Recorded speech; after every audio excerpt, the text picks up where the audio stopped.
There is a pyramid in Egypt that almost no one has heard of. It stands at the southern edge of the Saqqara necropolis, roughly 30 kilometers south of the sprawl of modern Cairo, half swallowed by the desert sand. Its limestone casing, stripped away centuries ago by builders who needed the stone for other projects, its mud brick core eroded by wind and time into a low, shapeless mound that barely rises above the flat horizon of the western desert. From a distance, it looks like a heap of rubble, indistinguishable from the dozens of natural hillocks that dot the plateau. Walk closer and you will notice nothing remarkable. No tourists gather here. No guides point at it with outstretched hands. Most visitors to Saqqara never walk far enough south to see it. Most guidebooks published in the last century do not mention it.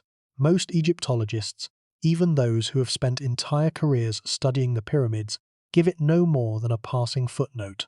And yet this battered, forgotten monument, built by a pharaoh whose name most people cannot pronounce, and whose reign most people have never heard of, represents something so extraordinary that its full significance has only recently begun to be appreciated.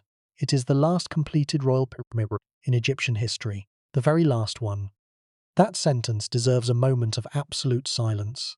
For more than 1,000 years, from the reign of Djoser in the 27th century BC to the dying decades of the 13th Dynasty, the construction of pyramids was the single most important act an Egyptian king could perform.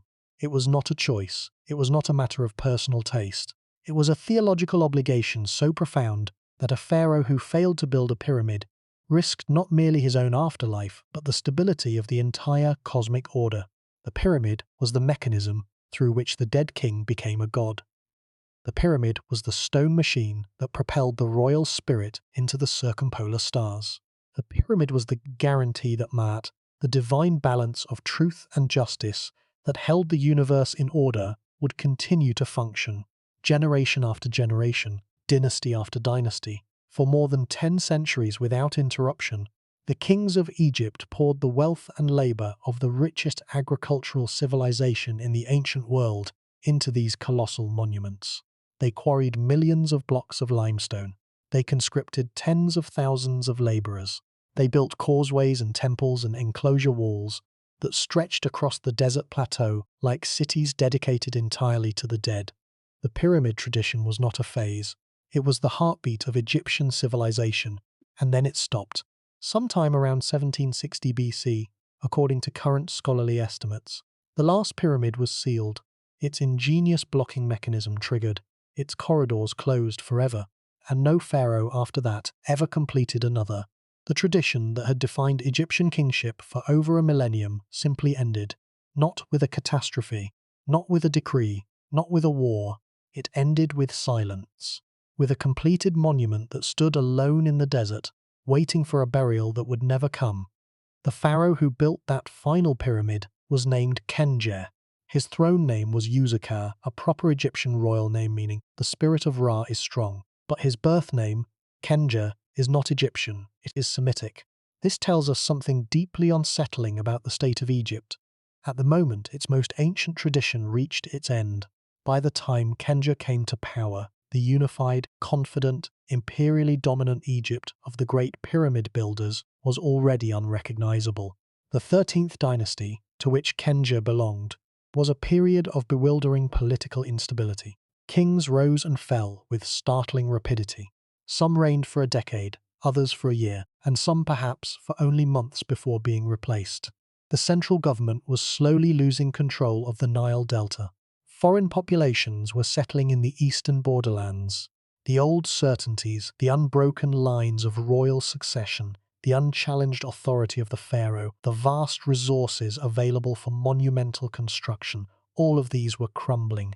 And in the middle of this slow-motion collapse, one king, a man with a foreign name and origins that remain the subject of fierce scholarly debate, decided to do something that no ruler had successfully accomplished in generations. He decided to build a pyramid. He decided to finish it. He decided to complete the entire mortuary complex, pyramid and temple, and enclosure wall and subsidiary tomb. And against all apparent odds, he did. By the end of tonight, you are going to understand what that pyramid means. So, not just as an archaeological curiosity, not just as a footnote in the history of Egyptian architecture, but as a profound statement about the nature of civilizational endings. You are going to walk through the corridors of a tomb that was sealed more than 3,700 years ago by a mechanism so perfectly engineered that it was still functioning when archaeologists finally opened it in the 20th century. You are going to discover that the tomb was empty, that the most perfectly sealed burial chamber of the Middle Kingdom period, protected by an ingenious system of sand-lowered quartzite plugs, contained nothing at all, and you are going to confront a question that haunts anyone who studies the deep past with honest eyes. What happens when a civilization's most sacred practice, the ritual that defines its identity and sustains its cosmic order, simply ceases to exist? Not because it was conquered, not because it was outlawed, but because the world that sustained it could no longer bear its weight. Before we get started, if you find these mysteries as fascinating as we do, take a second to like the video or subscribe. It is a simple action, but it helps this channel reach more curious minds like yours. Now, let us begin. To understand why the Pyramid of Khendjer matters, you first have to understand what pyramids meant to the Egyptians across the full sweep of their history. Not what they mean to tourists today, not what they mean in photographs, but what they meant to the people who built them, who lived in their shadow, who organized their entire civilization around the imperative of raising them. Because the story of the pyramids is not a simple arc of construction and abandonment. It is one of the most extraordinary sustained building traditions in all of human history. A tradition that lasted longer than the entire existence of most civilizations. And its ending, when it finally came, was not sudden. It was slow and painful and loaded with a kind of institutional grief that still echoes from the ruins. The pyramid tradition begins, as far as the archaeological record reveals, with a single act of genius. Around 2670 BC, according to current estimates, a man named Imhotep designed a new kind of monument for his king, Djoser, the first pharaoh of the Third Dynasty. Before Imhotep, Egyptian royalty had been buried in mastabas, low, flat-topped rectangular tombs built of mud brick. Mastabas were respectable. They were solid, they were functional, and they had been the standard funerary architecture for centuries. But they were not transcendent. They did not reach the sky. And for a culture that believed the dead king must ascend to join the eternal stars, a flat-topped tomb must have felt at some point insufficient. Imhotep's solution was to stack mastabas. He placed one on top of another, each smaller than the one below, creating a step structure that rose in 6 tiers to a height of roughly 62 meters above the desert plateau at Saqqara. The Step Pyramid of Djoser was the first monumental stone building in human history. Not the first stone building, the first monumental one. That distinction matters enormously. Humans had been using stone in construction for thousands of years before Djoser, but no one had ever attempted anything of this scale, with this degree of intentional design, using carefully cut and dressed limestone blocks fitted together across a complex of more than 15 hectares.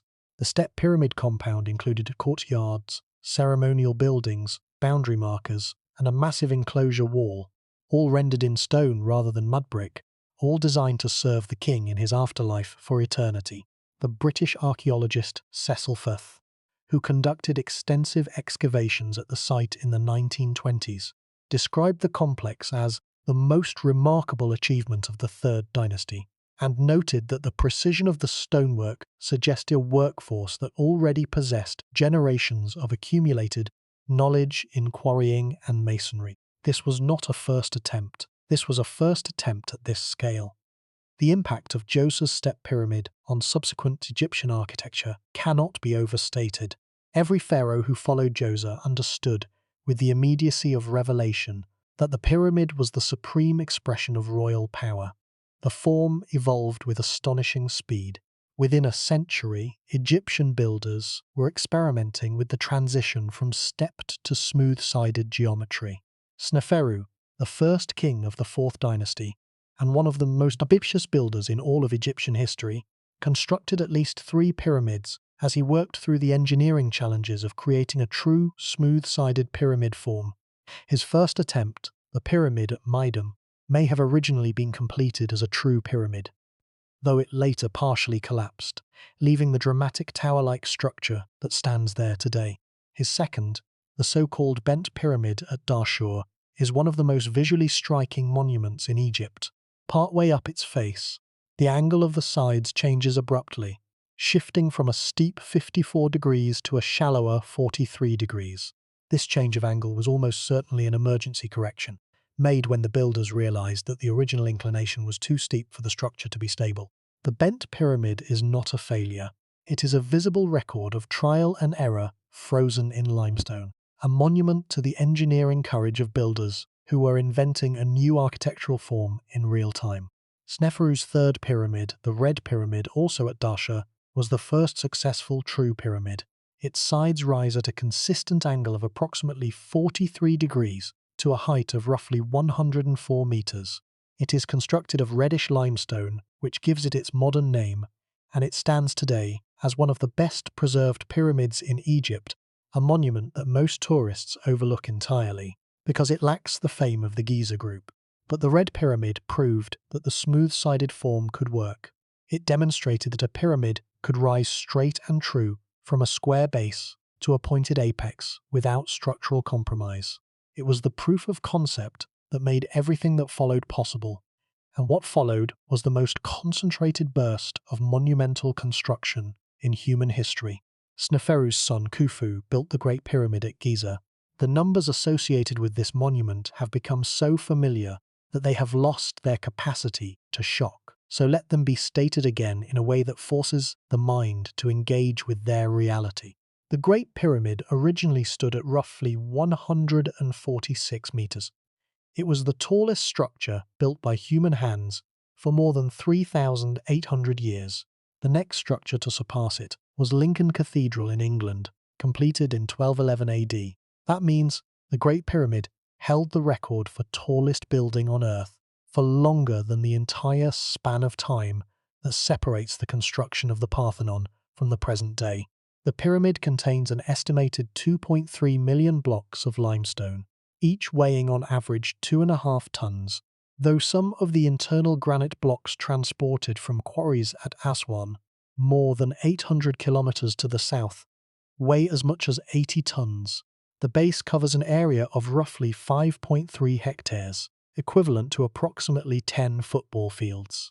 The four sides are aligned to the cardinal directions of the compass, with an accuracy that modern surveyors have measured at less than 1/12 of a degree. The construction required a workforce estimated at between 20,000 and 30,000 people working in organized rotating shifts for a period of roughly 20 years. The logistics alone defy casual comprehension. To complete the pyramid within Khufu's reign, workers would have needed to place one block approximately every 2 to 3 minutes during working hours, every day, for 2 decades. They needed to quarry the stone, transport it to the site using sledges and possibly ramps, position each block with precision, and do this continuously across an entire generation. They needed to feed the workforce, house them, provide medical care. The skeletons of pyramid workers show healed fractures and evidence of surgery. Organize them into competitive teams whose names have been found inscribed on blocks deep within the pyramid's core, and maintain the supply chain of tools, copper for chisels, wood for sledges, rope for hauling. The American archaeologist Mark Lehner, who has spent decades excavating the workers' village near the Giza pyramids, described the project as the world's first truly national endeavor, a mobilization of resources and labor that required the coordination of the entire Egyptian state. But Khufu's pyramid was not the end of the story. It was the summit. After the Fourth Dynasty, pyramids continued to be built, but they were never again as large, as precisely constructed, or as materially lavish. The Fifth Dynasty pharaohs built smaller pyramids at Abu Sir, using rubble and sandfill for the cores rather than solid limestone blocks. These pyramids have deteriorated far more severely than those at Giza, precisely because their construction was less substantial. But the Fifth Dynasty introduced something new, something arguably more important than the physical monuments themselves: the pyramid texts. Beginning with the Pyramid of Unas, the last king of the Fifth Dynasty, completed around 2353 BC, The interior walls of the burial chambers were inscribed with hieroglyphic texts, spells and incantations designed to guide the dead king through the afterlife. These are the oldest large body of religious writings in the world. They describe the king's ascent to the sky, his transformation into a star, his union with the sun god Ra, his defeat of the serpent Apophis in the underworld. They are not prayers in the modern sense. They are operational instructions. They tell the king what to say, what to do, what dangers to expect, and how to overcome them. The pyramid texts reveal, with startling directness, what the Egyptians believed the pyramid actually did. It was not a memorial, it was a machine for resurrection. The 6th dynasty continued the tradition, building pyramids at Saqqara that were smaller still but richly inscribed with additional pyramid texts. The pyramid of Pepi II, who according to ancient king lists reigned for an extraordinary length of time, possibly as long as 90 years, is the last major pyramid of the Old Kingdom. After Pepi II, the central authority of the Egyptian state collapsed. The first intermediate period, lasting roughly from 2150 to 2040 BC, was a time of political fragmentation, regional power struggles, and social disruption. The nomarchs, the provincial governors who had once served the king, now ruled their provinces as independent lords. No single ruler controlled enough territory or enough resources to raise a pyramid. The tradition did not end because people stopped believing in it. It paused because the political and economic structure that made it possible temporarily ceased to exist. When Egypt was reunified under the Middle Kingdom, beginning with the 11th dynasty, and consolidated under the 12th dynasty around 1985 BC, pyramid building resumed. But the pyramids of the Middle Kingdom were fundamentally different from those of the Old Kingdom. They were smaller, typically between 50 and 100 meters in base length. Their cores were constructed of mud brick rather than solid stone, with limestone casings that gave them the outward appearance of their predecessors while concealing a fundamentally different and less expensive structural system. And their substructures, the underground chambers and passages, became far more elaborate. The Middle Kingdom builders invested their ingenuity not in the height and mass of the superstructure, but in the complexity and security of the burial chambers beneath. This shift reveals a change in priorities that is both pragmatic and poignant. The Old Kingdom pyramid builders had relied on the sheer mass of stone to protect the royal burial. Millions of tons of limestone were, in theory, the ultimate security system, but tomb robbers had already penetrated many of the Old Kingdom pyramids by the time of the Middle Kingdom. The approach of overwhelming physical mass had failed. The Middle Kingdom builders responded with concealment, misdirection, and mechanical ingenuity, hidden entrances, false passages, blind corridors, and the sand-lowered blocking systems that would reach their most sophisticated expression in the Pyramid of Khendjer. The 12th dynasty, which lasted roughly 200 years, was one of the most stable and culturally productive periods in all of Egyptian history. Its kings, Amenemhat I through Amenemhat IV and Senusret I through Senusret III, built pyramids at Lisht, Dash, Lahun, and Hawara. Each of these complexes shows the continuing evolution of pyramid architecture. Senusret III's complex at Dashur included an elaborate underground gallery system extending far beyond the pyramid's base. Amenemhat III built two pyramids, one at Dashur that developed structural problems due to unstable subsoil and had to be abandoned, and a second at Hawara that became famous in antiquity for its enormous mortuary temple. This temple was so vast and so labyrinthine in its layout that classical writers, including the Greek historian Herodotus, described it as the labyrinth and considered it more impressive than the pyramids themselves. Herodotus, who visited the site around 449 BC, wrote that the labyrinth surpassed description and that even the pyramids of Giza fell short of it. There is something else about the 12th dynasty pyramids that is essential to understanding what came after them. These pyramids were not merely royal tombs, they were the centers of entire funerary landscapes. Around each pyramid grew a community of priests, administrators, and laborers dedicated to maintaining the king's mortuary cult. These communities, known as pyramid towns, were economic entities in their own right, supported by royal endowments of agricultural land whose produce funded the daily offerings and rituals performed at the Pyramid Temple.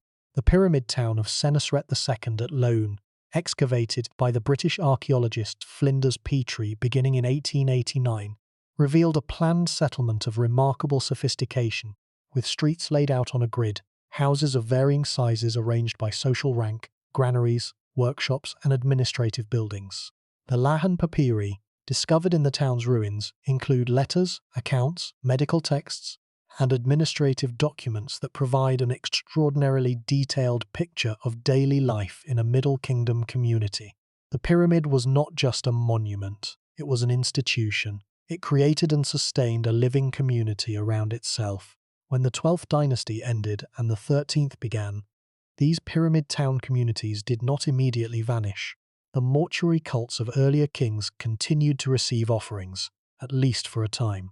The bureaucratic structures that managed these endowments continued to operate, but the flow of new resources, the founding of new pyramid complexes with new endowments and new communities, slowed dramatically. Each completed pyramid of the 13th dynasty was, in effect, the creation of a new institutional anchor in a landscape that was losing its ability to sustain such anchors. Khendjer's completed pyramid would have required not just the construction of the monument itself, but the establishment of a mortuary cult to serve it, the dedication of agricultural land to fund that cult, and the organization of a priestly community to perform the daily rituals. Whether any of this actually happened, whether the mortuary cult was ever established, and the daily offerings ever made, remains entirely unknown. The pyramid survives. The institution that should have surrounded it has left no trace. But the 12th dynasty ended around 1773 BC, and what followed was unlike anything the pyramid tradition had previously survived. The 13th dynasty did not begin with a conquest or a civil war. It began with a quiet, systemic erosion of royal authority that scholars still struggle to fully explain.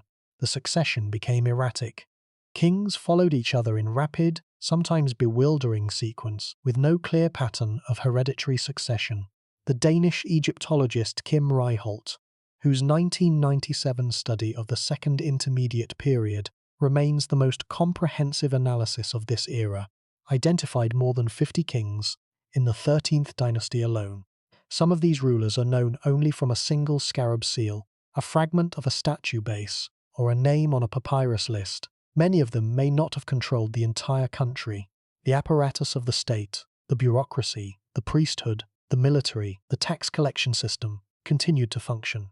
The 13th dynasty was not an age of chaos in the way that the First Intermediate Period had been. It was something more subtle and, in its way, more troubling. It was an age of institutional inertia, a time when the system kept running even as the authority that directed it was disappearing. Consider for a moment what this tradition demanded, not just in material terms but in organizational terms. A single royal pyramid, even one of the more modest Middle Kingdom examples, required the coordinated effort of architects, engineers, quarrymen, masons, laborers, scribes, surveyors, priests, and administrators working together over a period of years. The quartzite for burial chambers had to be sourced from specific quarries near Heliopolis or Gebel Ahmar, transported dozens of kilometers, and carved with copper and stone tools into monolithic blocks of extraordinary precision. The limestone casing had to be quarried at Tura, on the east bank of the Nile opposite Memphis, ferried across the river, and dressed to a fine finish on site. The mud brick core required millions of individual bricks, each moulded from Nile alluvium, mixed with straw, dried in the sun, and laid by hand in carefully planned courses. The entire operation required not just skill, but continuity. Architects who had designed one pyramid trained the architects who would design the next. Techniques were passed from generation to generation in an unbroken chain of institutional knowledge. The pyramid tradition was not just a series of individual projects. It was a living professional culture, a community of expertise that maintained its standards across centuries. This is what makes the late Middle Kingdom so poignant as a period in pyramid history. The expertise was still there. The knowledge had been passed down through at least 7 centuries of continuous practice, refined by the innovations of the 12th dynasty, encoded in the working methods of generations of craftsmen. The chief royal architects of the Middle Kingdom were among the most skilled builders the ancient world ever produced. Their underground chamber designs were more complex than anything attempted in the Old Kingdom. Their use of quartzite, a notoriously difficult stone to work, demonstrated a mastery of materials that even modern stone carvers respect. Their blocking and security systems were triumphs of practical engineering. Nothing about the technical capacity had declined. What had declined was the political and economic context in which that capacity could be exercised. The resources available to a 13th dynasty king were a fraction of what a 12th dynasty pharaoh had commanded. The 12th dynasty controlled all of Egypt, from the first cataract at Aswan to the marshes of the delta, and extended its influence deep into Nubia through a chain of massive fortresses along the second cataract. The wealth of international trade, the tribute of conquered territories, the systematic taxation of one of the most productive agricultural zones on earth, all of this flowed to the royal treasury. The 13th dynasty inherited the administrative machinery of this system, but operated it under conditions of increasing fragmentation. Revenue shrank as political control became more contested. The manpower available for monumental construction diminished as local governors retained more of their regional resources. The window of opportunity for a king to complete a pyramid narrowed as reigns grew shorter and successions grew more unpredictable. Building a pyramid was no longer a matter of royal will alone. It had become a race against time. Several 13th dynasty rulers attempted pyramids and failed. At South Saqqara alone, Jekié identified multiple pyramid sites from this period in various states of incompletion. Some had progressed no further than the excavation of the substructure. Others had begun the superstructure, but never completed it.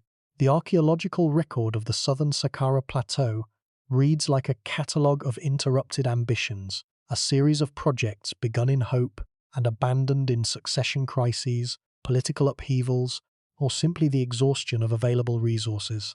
Each unfinished pyramid represents a king who tried and failed to complete the act that defined Egyptian kingship. Each one is a small monument to institutional collapse. And against this backdrop of repeated failure, Khendjer's completion of his pyramid takes on an almost heroic quality. He did what his immediate predecessors could not. He finished the job.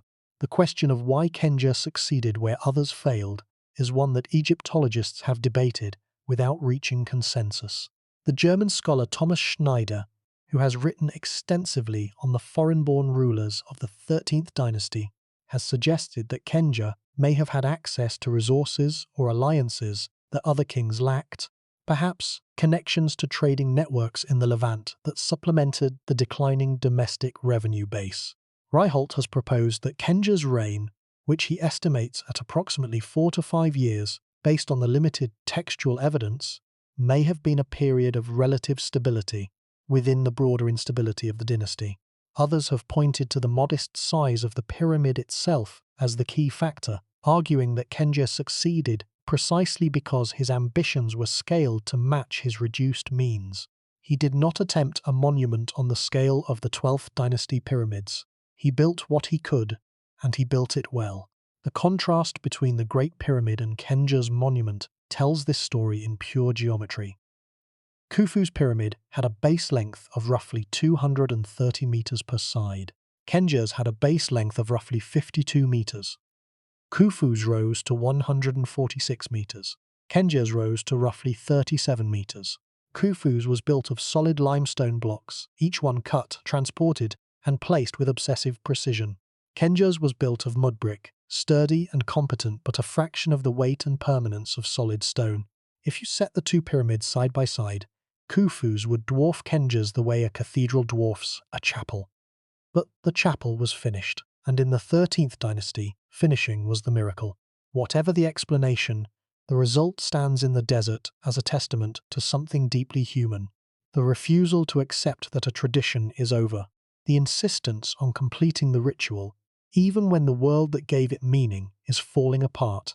The determination to build one more monument, to lay one more course of bricks, to carve one more quartzite chamber, to trigger one more blocking mechanism, even as the system that produced these acts is entering its terminal phase. And it was into this world of functioning machinery and failing authority, that Khendjer arrived, a king with a Semitic name on the throne of the pharaohs, a ruler who looked at the crumbling tradition of pyramid construction and decided, with either extraordinary courage or extraordinary stubbornness, that he would be the one to complete it. The Swiss archaeologist Gustave Jecquier was the man who would eventually find what Khendjer left behind. Jecquier had spent years working in the southern reaches of the Saqqara necropolis, a stretch of desert plateau that had attracted far less archaeological attention than the famous northern sites near the Step Pyramid. By the late 1920s, Jecquier had already excavated several pyramid complexes in the area, including those of the 6th Dynasty queens. In 1929, he turned his attention to a low mound that local workers had identified as a potential pyramid site. What he uncovered over the following excavation seasons would prove to be one of the most poignant discoveries in the history of Egyptology. It was a complete pyramid complex. Small, severely damaged, stripped of its casing stones, but complete. The pyramid, the mortuary temple on its eastern face, the enclosure wall that surrounded the compound, the subsidiary pyramid within the enclosure, the causeway that led down toward the valley, all the essential elements of a proper royal pyramid complex were present. This was not a ruin that had been abandoned in mid-construction. This was a finished project. For the 13th Dynasty, a period in which almost nothing was being built on this scale, it was extraordinary. And at the heart of the substructure, at the end of a corridor system designed with every security measure the Middle Kingdom builders had perfected over 2 centuries of refinement, Jecquier found the quartzite burial chamber. It was sealed. The blocking plugs were in place. The sand-lowering mechanism had functioned perfectly.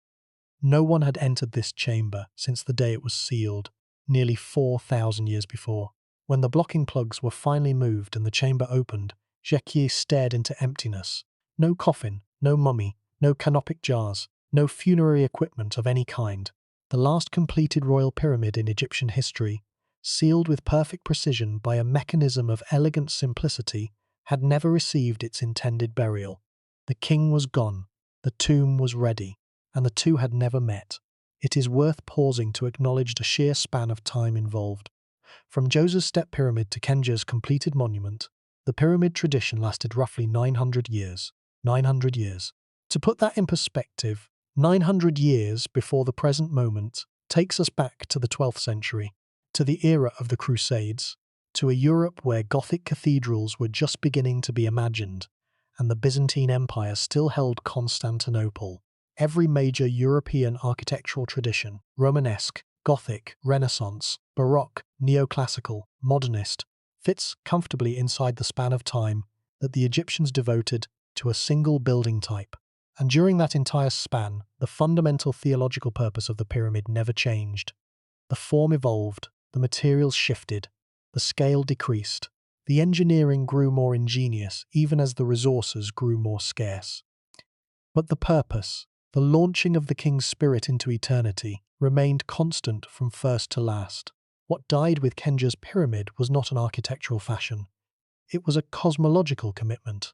The Egyptians had been building pyramids for so long that the practice had become inseparable from their identity as a civilization. To stop building pyramids was not merely to abandon a building project. It was to sever the connection between the living king and the eternal sky, between the mortal world and the realm of the gods, between the present and the infinite future that the pyramid was designed to guarantee. That emptiness is the beginning of the real story.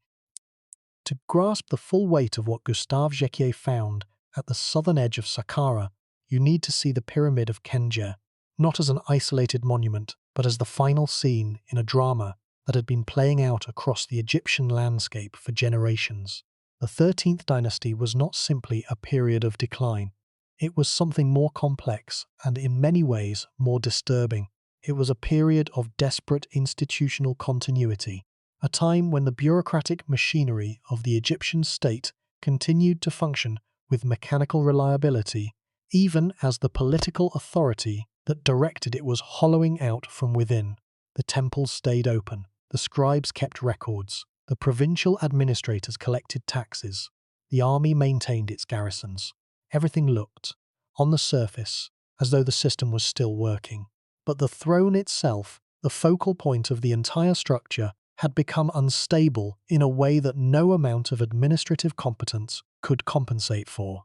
Kings came and went with a rapidity that must have been bewildering even to contemporaries, and each new king faced the same impossible question.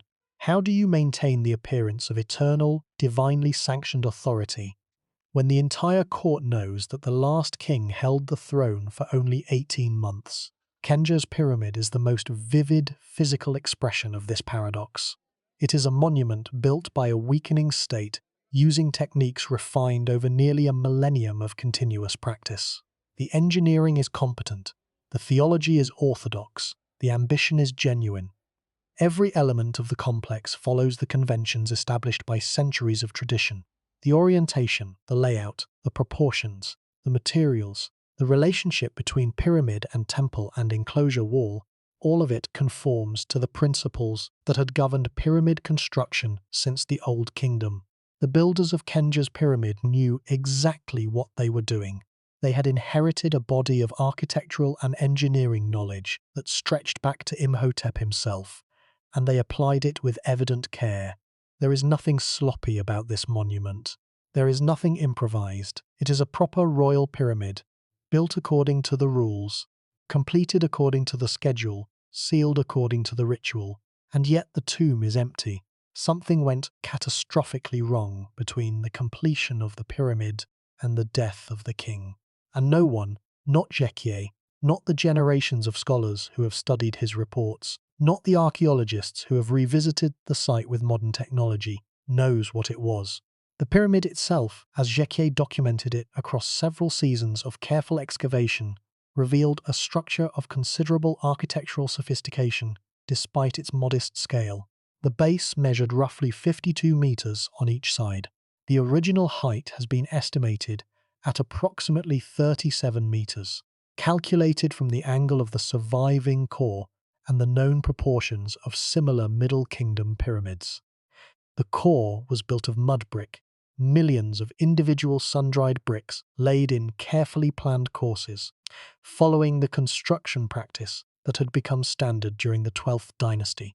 This mud brick core was then encased in finely dressed Tura limestone, the same brilliant white limestone that had been used to case the Great Pyramid of Khufu roughly 8 centuries earlier. The casing would have given the finished monument a gleaming appearance, a smooth white surface that reflected sunlight and was visible for kilometers across the desert plateau. Today, the casing is entirely gone, stripped away in antiquity by builders who valued the pre-cut limestone for their own projects, and what remains is the mud brick core, softened and eroded by centuries of wind and the rare but devastating desert rains that occasionally sweep across the Saqqara plateau. What was once a sharp-edged geometric form is now an amorphous mound, difficult to distinguish from the natural contours of the land. But it is the substructure, the system of passages and chambers carved beneath the pyramid, that reveals the full ingenuity of Khendjer's builders. The entrance to the substructure was located on the west side of the pyramid, not the north, which had been the traditional location since the earliest pyramids. This deliberate repositioning was a security measure. For centuries, tomb robbers had known that the entrance to a pyramid was on the northern face. By moving it to the west, Khendjer's architects added an initial layer of confusion that would force any intruder to search the entire perimeter before finding the way in. From this concealed entrance, a descending corridor led down at a steep angle into the bedrock beneath the pyramid, then turned through a series of passages arranged in a complex pattern, with multiple changes of direction and at least one deliberately misleading dead end designed to waste a robber's time and perhaps convince him that there was nothing more to find. The walls of these corridors were lined with dressed limestone blocks, fitted together with the precision that characterized the best Middle Kingdom masonry. The passages were not spacious. They were narrow, low-ceilinged, and claustrophobic, designed not for the comfort of visitors, but for the single purpose of conveying the royal sarcophagus to its final resting place and then being permanently sealed. At the heart of this underground maze, Jekié found the burial chamber. It was not built from multiple blocks assembled underground, as had been the practice in many earlier pyramids. It was a monolithic quartzite container, carved from two massive pieces of quartzite stone, a rectangular base that formed the floor and walls of the chamber, and a flat lid that would seal it from above. Each piece weighed many tons. The quartzite had been quarried at Gebel Ahmar, near ancient Heliopolis, and transported to Saqqara, a distance of roughly 30 kilometers, before being lowered into the pit beneath the pyramid during the early stages of construction. The pyramid was then built above and around it. The burial chamber was, in effect, placed first, and the entire monument was then constructed over it like a protective shell. The quartzite itself was a deliberate choice, loaded with both practical and symbolic meaning. Practically, quartzite is one of the hardest and most durable stones available in Egypt, far more resistant to erosion and damage than limestone or even granite. A quartzite burial chamber would outlast almost any other material the builders could have chosen. Symbolically, quartzite had deep associations with the sun god Ra.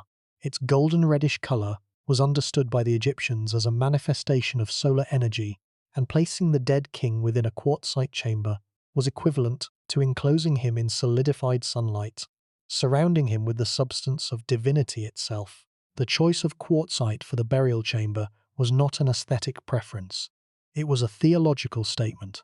The blocking system that sealed this chamber was the most sophisticated element of the entire substructure, and it is the detail that has fascinated engineers and archaeologists for nearly a century.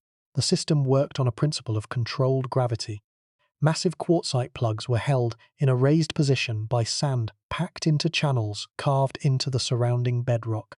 When the burial was complete and the time came to seal the chamber permanently, the sand was released through small apertures at the base of the channels. As the sand drained away, the plugs descended slowly under their own weight, sliding into precisely carved sockets that locked them into position. Once in place, the plugs could not be moved without destroying the surrounding stonework. The mechanism was irreversible by design. It was a one-time system, intended to function once and then hold for eternity. Jekié described the system in his published reports with a mixture of admiration and melancholy. The engineering was impeccable. The sand channels were cleanly cut. The plugs fitted their sockets with tolerances that modern engineers would consider impressive. The system had functioned exactly as designed. When Jekié reached the plugs, they were firmly seated in their sockets, unmoved since the day they had been lowered into place. No tomb robber had penetrated the seal. No unauthorized entry had occurred. The blocking system had achieved its purpose with complete success. For nearly 4 millennia, it had done precisely what it was built to do, and it had protected nothing. The emptiness of the chamber demands explanation, and over the decades since Jekié's excavation, several theories have been proposed. The most commonly discussed is that Khendjer simply died in circumstances that made burial in his pyramid impossible. The 13th dynasty was a period of frequent political disruption, and it is entirely plausible that Khendjer was deposed, assassinated, or died far from Memphis, under conditions that prevented his body from being returned for proper burial. If a successor hostile to Khendjer had seized the throne, that successor would have had no incentive to complete the burial ritual for a king he had replaced. The pyramid might have been sealed empty as a precautionary measure to protect the chamber from potential desecration, or it might have been sealed by priests who completed the ritual in the king's absence, triggering the blocking mechanism as part of a symbolic burial, even though no body was present. An alternative explanation is that the burial was deliberately moved after it was initially placed.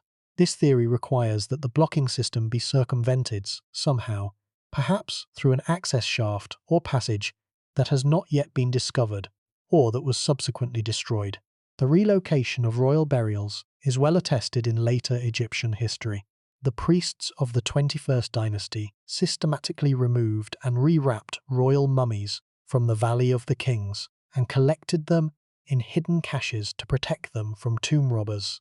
It is conceivable that a similar protective removal occurred During the upheavals of the Second Intermediate Period, when the Hyksos occupation of Lower Egypt threatened the security of the Memphite necropolis. But this theory has significant problems. The blocking system showed no signs of having been compromised. The sand channels were intact. The plugs were in their sealed positions. If someone had entered the chamber and removed the contents, they had done so without disturbing any of the visible security features, which would require either an unknown alternative entry route or a level of surgical precision that seems implausible given the technology of the period. A third possibility, less discussed but worth considering, is that the pyramid was completed before Khendjer's death and that the blocking mechanism was inadvertently triggered prematurely. If the sand channels were disturbed during a construction accident, an earthquake, or even the settling of the pyramid above, the plugs could have descended into their locked positions before the burial took place. In this scenario, the chamber would have been sealed not by deliberate intent, but by mechanical failure, locking out the very person it was designed to receive. This would explain both the completed state of the complex and the emptiness of the chamber. The pyramid was not abandoned, it was locked, and once locked, the irreversible design of the blocking system meant that the chamber could never be opened again, at least not without the kind of destructive intervention that the builders would have been unwilling to contemplate. But here is the problem with every theory. None of them can be confirmed. The evidence that would resolve the question, the king's mummy, the burial equipment, the administrative records documenting the circumstances of his death and burial, all of it is gone. We are left with a perfectly functioning mechanism protecting an empty space, a paradox that mirrors the larger paradox of the 13th dynasty itself. The institutions work, the systems function, the technology performs exactly as designed. But the thing the institutions were built to serve, the concentrated royal authority at the center of the Egyptian state, has vanished. And it gets worse. Immediately to the north of Khendjer's completed pyramid, Jekié found the remains of a second pyramid that had been abandoned during construction. This structure, known in the scholarly literature as the unfinished northern pyramid of South Saqqara, is in some ways even more intriguing than Khendjer's monument. Its base length was roughly 92 meters, which would have made it nearly twice the size of Khendjer's pyramid and one of the largest pyramids attempted in the entire Middle Kingdom. The substructure was substantially complete. A quartzite burial chamber of exceptional quality had been prepared. An elaborate corridor system, even more complex than Khendjer's, had been carved into the bedrock. The blocking mechanism was in place, but the superstructure, the pyramid that was to rise above all of this underground preparation, had barely been started. Only the lowest foundation courses had been laid before work ceased entirely. The identity of the king who commissioned this larger pyramid is unknown. No inscriptions naming the owner have been found anywhere in the complex. It is a pyramid without a king, a massive underground tomb whose intended occupant remains a mystery. The most commonly proposed candidate is a successor of Khendjer, perhaps his immediate successor, who began an ambitious building program but was overthrown or died before the superstructure could be completed. But this is speculation. There is no textual evidence to confirm it, and the anonymous pyramid remains one of the most frustrating enigmas of the Second Intermediate Period. What is clear is that whoever started this monument had access to significant resources and skilled builders. The quartzite work in the substructure is of the highest quality. The corridor design shows a sophisticated understanding of security principles. Whoever this was, they were serious about building a pyramid, and they failed. The archaeological context of the southern Saqqara plateau reinforces this picture of a tradition in its terminal phase with almost unbearable vividness. Jekié's excavations revealed not just Khendjer's completed complex and the anonymous unfinished pyramid beside it, but traces of other attempted construction projects from the same general period. There were foundation trenches that had been dug and then abandoned. There were preliminary cuttings in the bedrock that suggested substructure work had begun and then stopped. The plateau was littered with the evidence of projects that had been started and not finished, plans that had been drawn and not executed, ambitions that had been conceived and not realized. Each one of these traces represents a king who tried and failed to do what Khendjer managed to do. Each one is a small scar in the limestone, a mark left by a ruler who wanted to build a pyramid and could not. The Southern Saqqara Plateau is not just a cemetery, it is a graveyard of intentions. The mathematics of the 13th dynasty's decline are sobering. Reiholt's analysis identifies over 50 rulers in a dynasty that lasted approximately 150 years. That yields an average reign length of roughly 3 years per king. 3 years is not enough time to build a pyramid. Even the most modest pyramid complex required years of preparation, quarrying, construction, and finishing. A king who could not count on more than 3 years on the throne had virtually no chance of completing a major building project. The few who managed to reign for longer periods, Khendjer being one of them with an estimated 4 to 5 years, had a narrow window of opportunity, and even then, success required the full cooperation of an increasingly strained administrative apparatus. The numbers are striking. Over 150 years, more than 50 kings, and only one completed pyramid. That is a completion rate of less than 2%. The tradition was not merely declining, it was statistically dying, and the final silence, when it came, was absolute. After the 13th dynasty, the 14th dynasty overlapped in the delta. The 15th dynasty brought Hyksos rule, and the 16th and 17th dynasties represented native Egyptian responses to that occupation. None of these built anything that could reasonably be called a royal pyramid in the traditional sense. The small pointed tombs of the 17th dynasty kings at Thebes, excavated Dr. Abu el-Naga on the west bank of the ancient city, were technically pyramidal in form, small mud brick pyramids erected over shaft tombs, but they bore no resemblance in scale, in complexity, or in theological apparatus to the pyramids of the Old and Middle Kingdoms. They were more like memories of pyramids than actual pyramids, gestures toward a form that no longer had the institutional support to be realized in full. Together, these two monuments, Khendjer's completed pyramid with its empty chamber and the anonymous unfinished pyramid beside it, form a landscape of farewell. They are the last monuments of a tradition that had sustained Egyptian civilization for nearly 1,000 years, and they stand in the desert as bookends of failure. One represents a project completed but never used. The other represents a project begun but never completed. Between them, they encompass every possible way that a pyramid tradition can die. The will to build can outlast the capacity to build. The monument can survive while its purpose evaporates. The technology can be perfect while the world that employs it disintegrates. But here is what makes this truly terrifying. The end of the pyramid tradition was not caused by a single identifiable catastrophe. It was not an earthquake that shattered the quarries.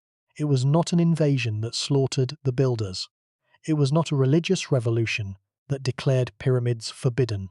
It was a slow systemic deterioration, a gradual loss of the political stability, the economic resources, and the institutional continuity that had sustained the tradition through century after century. The kings of the late 13th dynasty still wanted to build pyramids. Some of them started pyramids. Fewer and fewer of them finished. The monuments got smaller. The materials got cheaper. The workforce shrank. The complexes grew simpler. And then, with Khendjer, the tradition produced its final complete expression, a monument that was competent, orthodox, properly equipped, and empty. And then the unfinished pyramid beside it. And then nothing. The tradition did not end with a bang. It ended with a whimper, and the whimper was the sound of blocking plugs sliding into empty sockets in the dark. Within a generation of Khendjer's death, the political landscape of Egypt would transform beyond recognition. The Hyksos, a people of Western Asiatic origin, whose name derives from the Egyptian phrase Hekelkasut, meaning rulers of foreign lands, established their own dynasty in the eastern delta, ruling from the city of Avaris. Egypt was divided between competing power centers for the first time since the First Intermediate Period. The Memphite region, the traditional seat of royal authority and the location of nearly every pyramid ever built, fell under Hyksos influence or control. The native Egyptian royal line retreated to Thebes in Upper Egypt, where the 17th Dynasty kings built small, steep-sided, mud-brick pyramids that were little more than pointed mounds, bearing almost no resemblance to the monumental pyramids of the Old and Middle Kingdoms. When Egypt was eventually reunified under the 18th dynasty, around 1550 BC, the New Kingdom pharaohs abandoned the pyramid form entirely. They carved their tombs deep into the limestone cliffs of the Valley of the Kings, hidden underground passages and chambers decorated with elaborate painted scenes of the afterlife. The theology had evolved. The security strategy had changed. The landscape had shifted from the open desert of Memphis to the enclosed valleys of Thebes. The pyramid, the most iconic symbol of Egyptian civilization, the image that defines Egypt in the modern imagination, and has done so for thousands of years, had reached its end.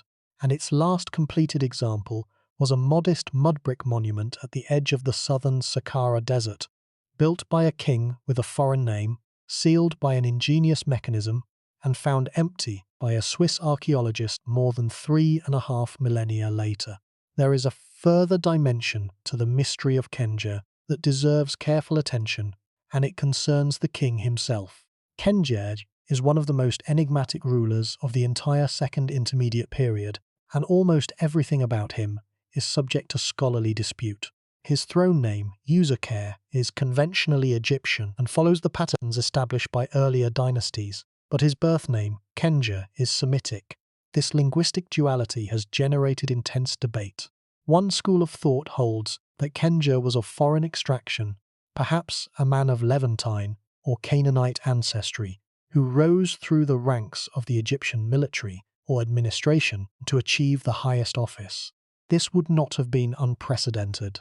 The 13th dynasty shows clear evidence of increasing foreign influence in the Egyptian court, and other rulers of the period bear names that suggest non-Egyptian origins. The presence of a king with a Semitic name on the throne of Egypt would reflect the cosmopolitan character of late Middle Kingdom society, a society that maintained extensive trade contacts with the Levant, received foreign diplomats, and absorbed immigrant populations into its urban centres. An alternative interpretation holds that Khendjer was ethnically Egyptian and that his Semitic name reflects some personal or familial connection to the Levant that does not necessarily imply foreign birth. Egyptians of the Middle Kingdom sometimes adopted foreign names or nicknames, particularly if they had served in the eastern borderlands or had commercial ties to Levantine cities. The Egyptologist James Allen has pointed out that the use of a foreign-sounding name does not, by itself, prove foreign origin, particularly in a period when Egyptian culture was actively engaged with its neighbours. The question remains open. Was the last man to complete a royal pyramid in Egypt actually Egyptian? We do not know. The evidence points in multiple directions, and the scholarly consensus, insofar as one exists, is that Khendjer's origins are genuinely uncertain. This uncertainty extends to virtually every aspect of his reign. How long did he rule? Estimates range from 3 to 7 years. How did he come to power? There is no record of his accession. How did his reign end? There is no record of his death or succession. Where is his mummy? It has never been found. What happened to whatever funerary equipment was prepared for his burial? It has vanished without a trace. The only substantial evidence for Khendjer's existence is his pyramid complex at South Saqqara and a small number of scarab seals and inscribed objects scattered across Egypt and the Levant.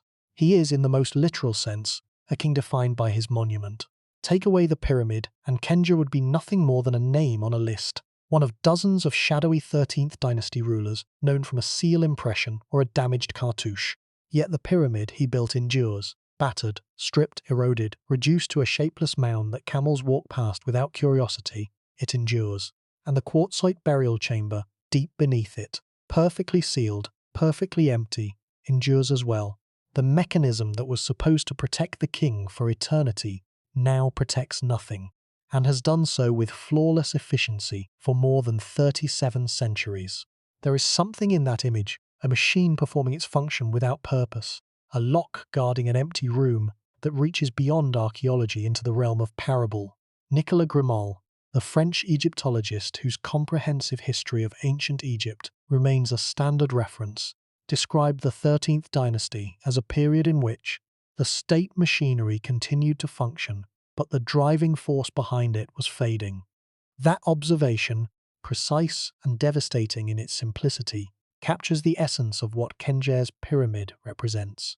The machinery was still working. The architects still knew how to design a subterranean labyrinth. The engineers still knew how to quarry quartzite, transport it across the desert, and position it with exactitude. The masons still knew how to lay mud brick courses in a stable pyramid form. The priests still knew the rituals, the spells, the orientation, the correct relationship between the monument and the stars. The bureaucracy still knew how to organize a labor force, provision a work camp, maintain records, track expenditures. Nothing in the technical or administrative chain had broken. What had broken was the political continuity that gave the entire enterprise its meaning and its momentum. The driving force was fading, and the pyramid, perfectly built, perfectly sealed, perfectly empty, is the physical embodiment of that fading. Consider what it would have felt like to be one of the workers on Khendjer's pyramid site. You are a skilled mason or a labourer conscripted for royal service. You work in the shadow of the older, larger pyramids that line the Saqqara plateau to the north, the step pyramid of Djoser visible on the horizon, the 6th dynasty complexes closer at hand. You know that you are participating in a tradition that stretches back to the beginning of Egyptian history. You know that the pyramid you are building is smaller than those earlier monuments, built of humbler materials, financed by a fraction of the resources that the old kings commanded. But you also know that the work matters. The king must have his pyramid. Without it, the cosmic order is at risk. You lay your bricks, you shape your stones, you dig your corridors, and when the work is done, when the last course is laid, and the casing is fitted, and the temple is complete, you feel the satisfaction of a job properly finished. The tradition has been upheld. The chain has not been broken, not yet, but it was about to break.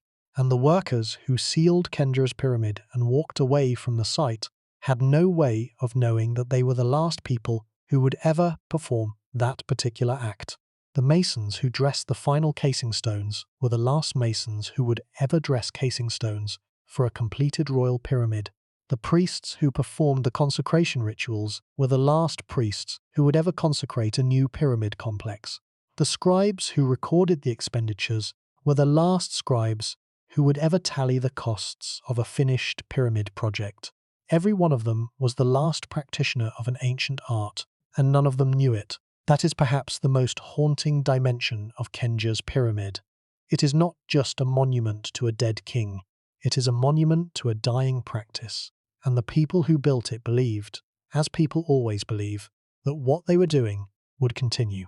The Hyksos themselves, when they finally established control over the delta and much of Lower Egypt, showed no interest in building pyramids. Their capital at Avaris, modern Tel El Dabba in the eastern delta, has been extensively excavated by the Austrian archaeologist Manfred Biertak since the 1960s. Biertak's work has revealed a city of striking cultural hybridity, with Egyptian-style temples standing alongside Canaanite-style buildings, Minoan-influenced wall paintings decorating palatial halls, and burial practices that blended Egyptian and Levantine traditions. The Hyksos kings adopted Egyptian royal titles and used hieroglyphic inscriptions, but they did not build pyramids. The theological framework that had made pyramid construction essential to Egyptian kingship was evidently not part of their cultural inheritance, and their adoption of Egyptian customs, extensive as it was, stopped short of embracing the most labour-intensive and resource-demanding element of the pharaonic tradition. The pyramid tradition did not survive the Hyksos interregnum. It did not survive the reunification that followed. It simply ended, as practices sometimes end, when the conditions that created them change beyond the point of recovery. The silence that followed was not the silence of destruction, but the silence of abandonment, a quiet withdrawal of human attention that is, in many ways, more total than any act of deliberate demolition.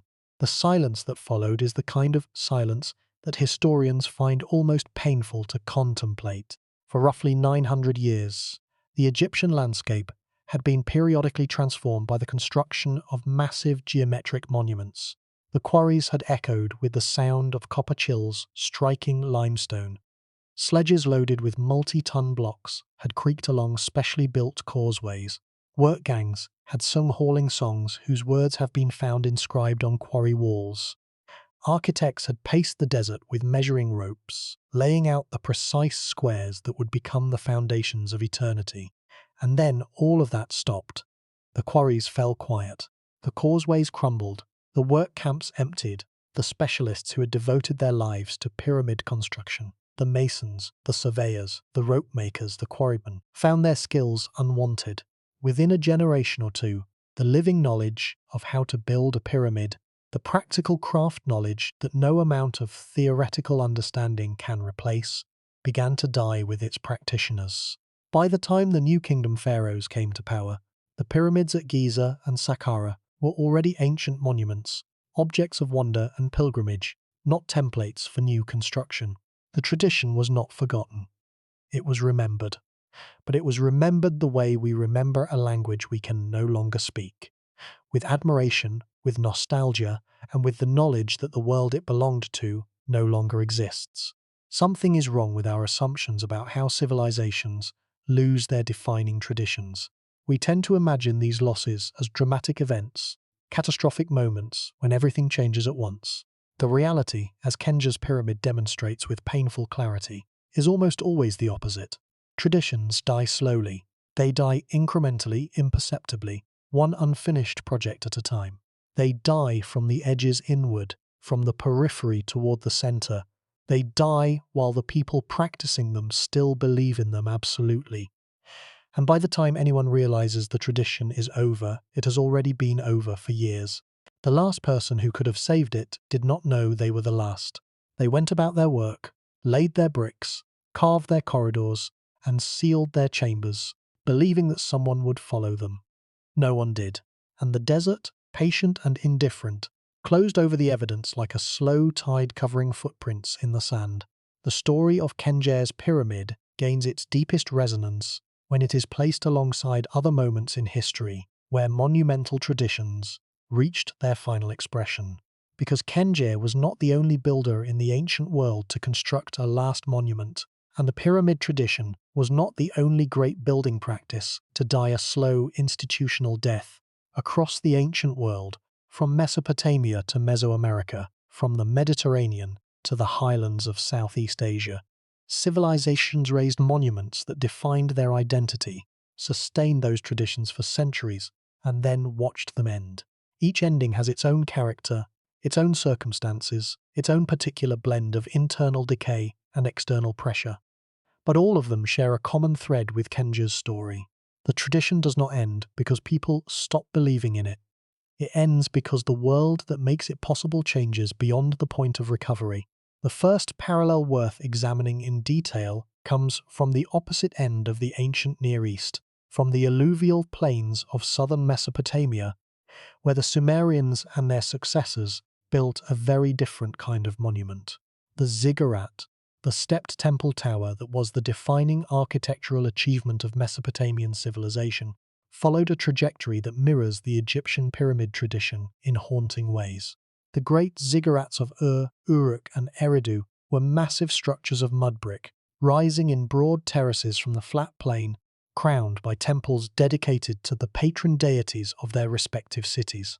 The ziggurat was not merely a temple but a cosmic axis, a constructed mountain in a land devoid of natural mountains, a physical bridge between the earthly realm and the divine world above, and its construction was as theologically essential to Mesopotamian kingship as pyramid building was to Egyptian.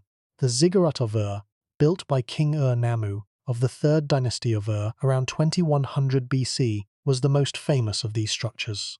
It originally rose in 3 stages to a height of roughly 30 meters, with a base measuring approximately 64 by 46 meters.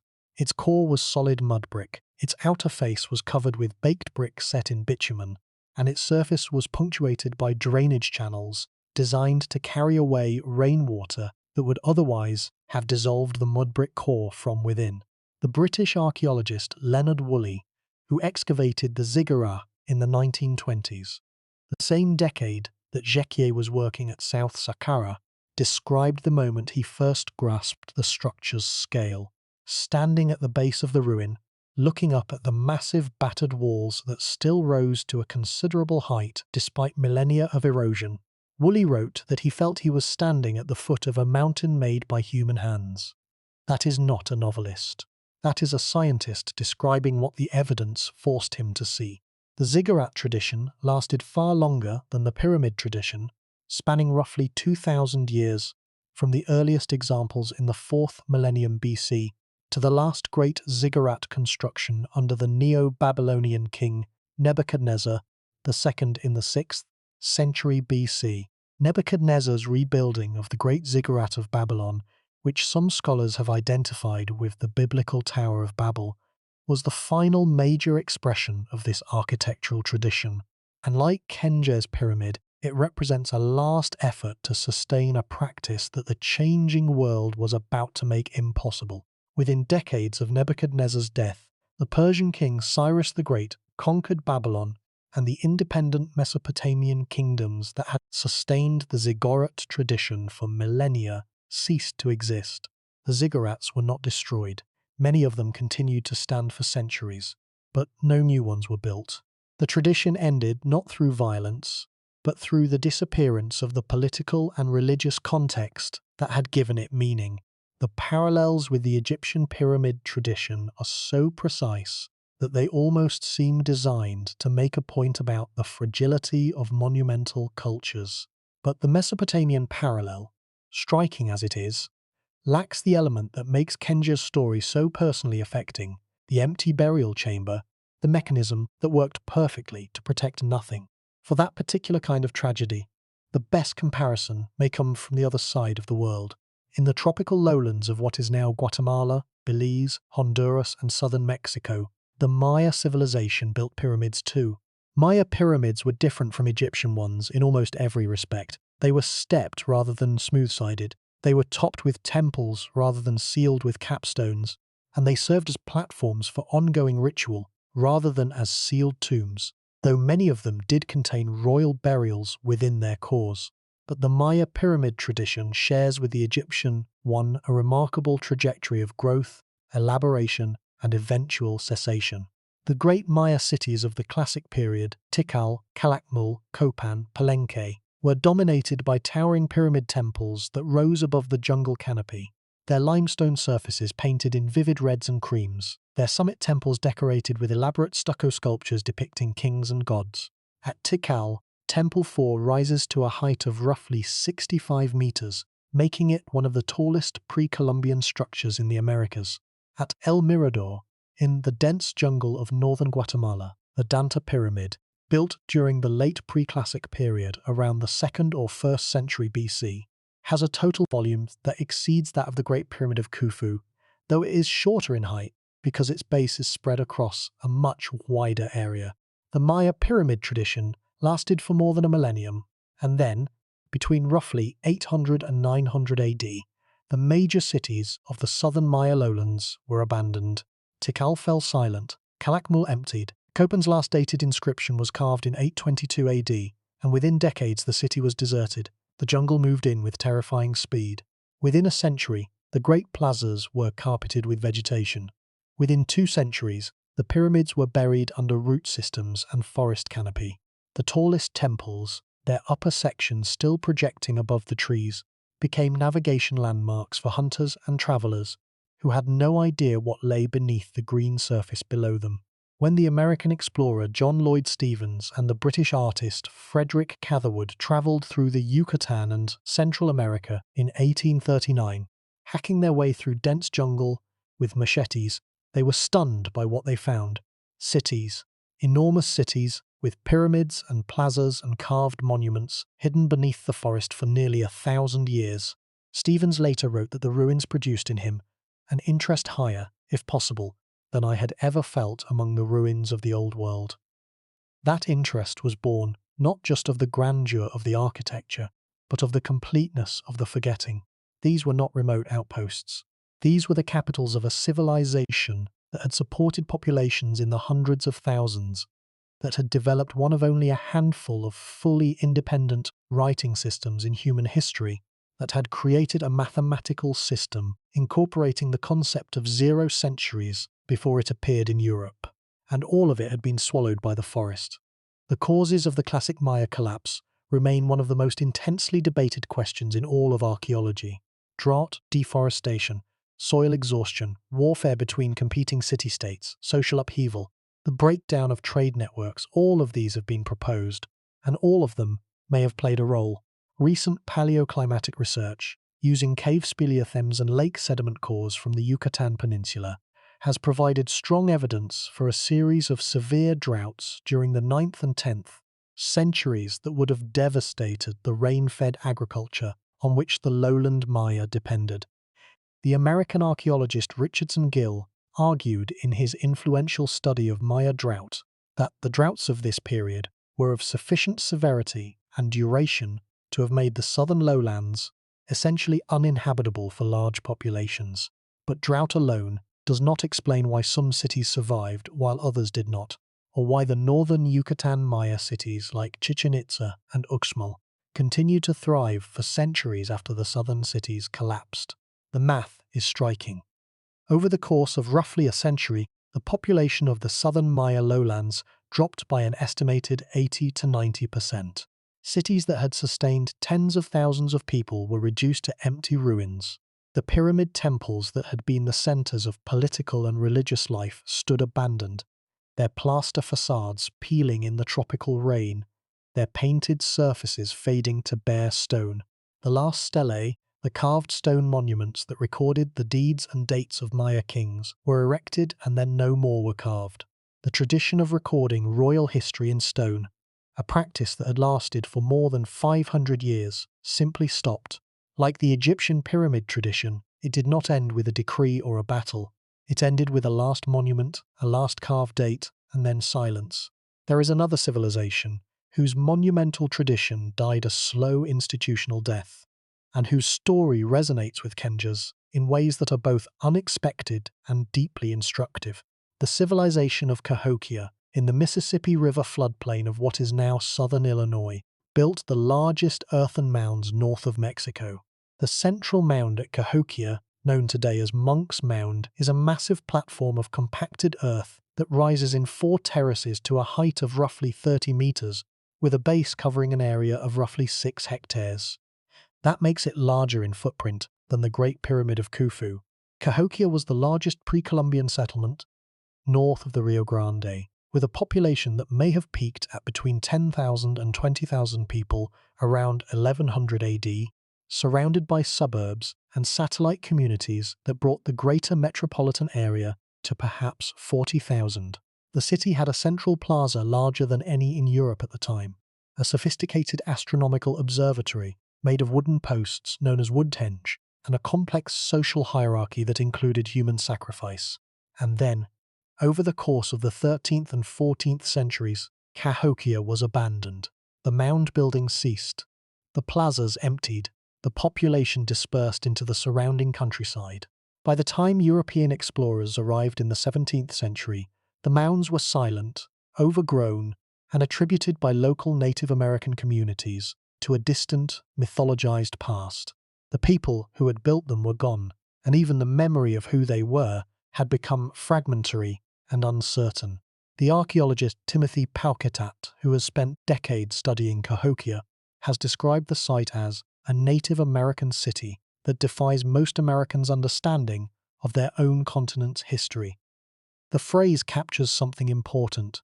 The disappearance of Cahokia is not just an archaeological puzzle, it is a challenge to the way an entire modern nation understands its own past. The assumption that North America before European contact was a wilderness of scattered hunter-gatherer bands is flatly contradicted by the evidence at Cahokia, where a planned urban centre with monumental architecture existed centuries before Columbus. The fact that this city disappeared so completely that even nearby communities had only the vaguest traditions about it speaks to the thoroughness with which civilizations can erase themselves from the landscape when the conditions that sustain them change. But perhaps the most poignant parallel to Khendjer's pyramid comes from the ancient Aegean, from the island of Crete, where the Minoan civilization built palace complexes of extraordinary beauty and sophistication before being swept away by a combination of natural disaster and cultural absorption. The Palace of Knossos, partially excavated and controversially reconstructed by the British archaeologist Arthur Evans beginning in 1900, was the largest of these complexes, covering an area of roughly 14,000 square meters and containing more than 1,000 rooms. Evans was a complicated figure, brilliant and imperious, who imposed his own interpretations on the evidence with a confidence that later archaeologists have found both admirable and infuriating. When he uncovered the throne room at Knossos, with its small stone throne flanked by painted griffins, he declared it the oldest throne room in Europe, and named the civilization he had discovered after the mythical King Minos. The name stuck, even though there is no evidence that the Minoans called themselves by that name or that a King Minos ever existed.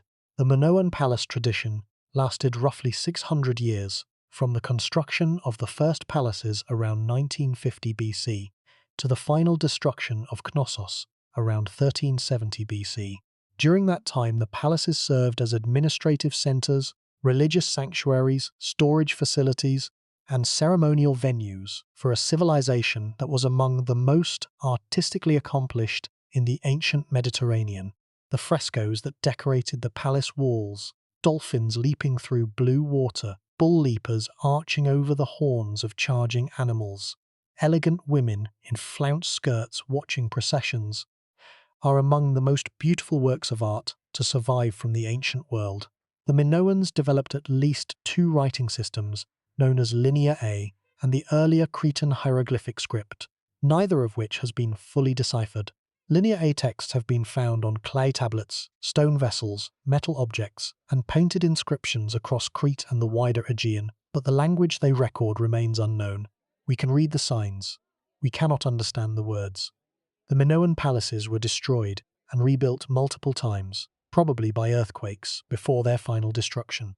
The massive volcanic eruption of Thera, modern Santorini, which occurred around 1600 BC, according to current radiocarbon estimates, was once thought to have been the direct cause of Minoan collapse.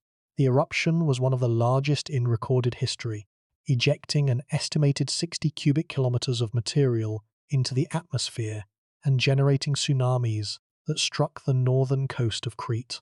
But the timeline does not support a direct causal link. The palaces continued to function for at least a century and a half after the Thera eruption. The final destruction of Knossos is now generally attributed to Mycenaean Greek invasion or internal social upheaval, not volcanic catastrophe. What the Thera eruption may have done was weaken the Minoan system, disrupting trade routes, damaging the agricultural hinterland, and creating political instability that the Mycenaeans later exploited.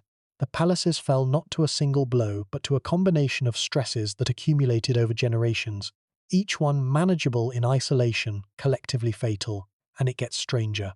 When the Mycenaeans took control of Knossos, they did not destroy the palace complex. They occupied it. They used it. They adapted it to their own administrative purposes, introducing their own writing system, Linear B, which has been deciphered and is now known to record an early form of Greek. For a period, the palace functioned under new management, its Minoan frescoes still on the walls, its Minoan storage systems still in use, but its character fundamentally altered. The Mycenaean occupation of Knossos is one of the most vivid examples in ancient history of cultural appropriation in the archaeological record, a foreign power inhabiting the physical infrastructure of a civilization it had replaced.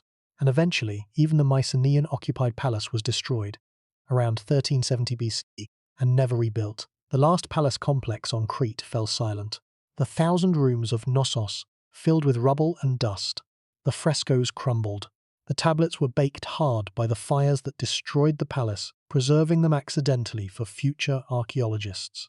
And the people who had created this extraordinary civilization became, over the following centuries, a fading memory, preserved only in the distorted legends of Greek mythology, in stories of the Minotaur and the Labyrinth, that were, perhaps, garbled recollections of the bull-leaping rituals and the maze-like corridors of a palace that had once been the center of an Aegean empire.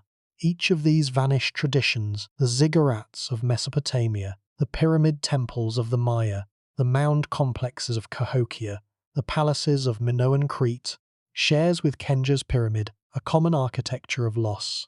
In every case, the tradition endured for centuries or millennia.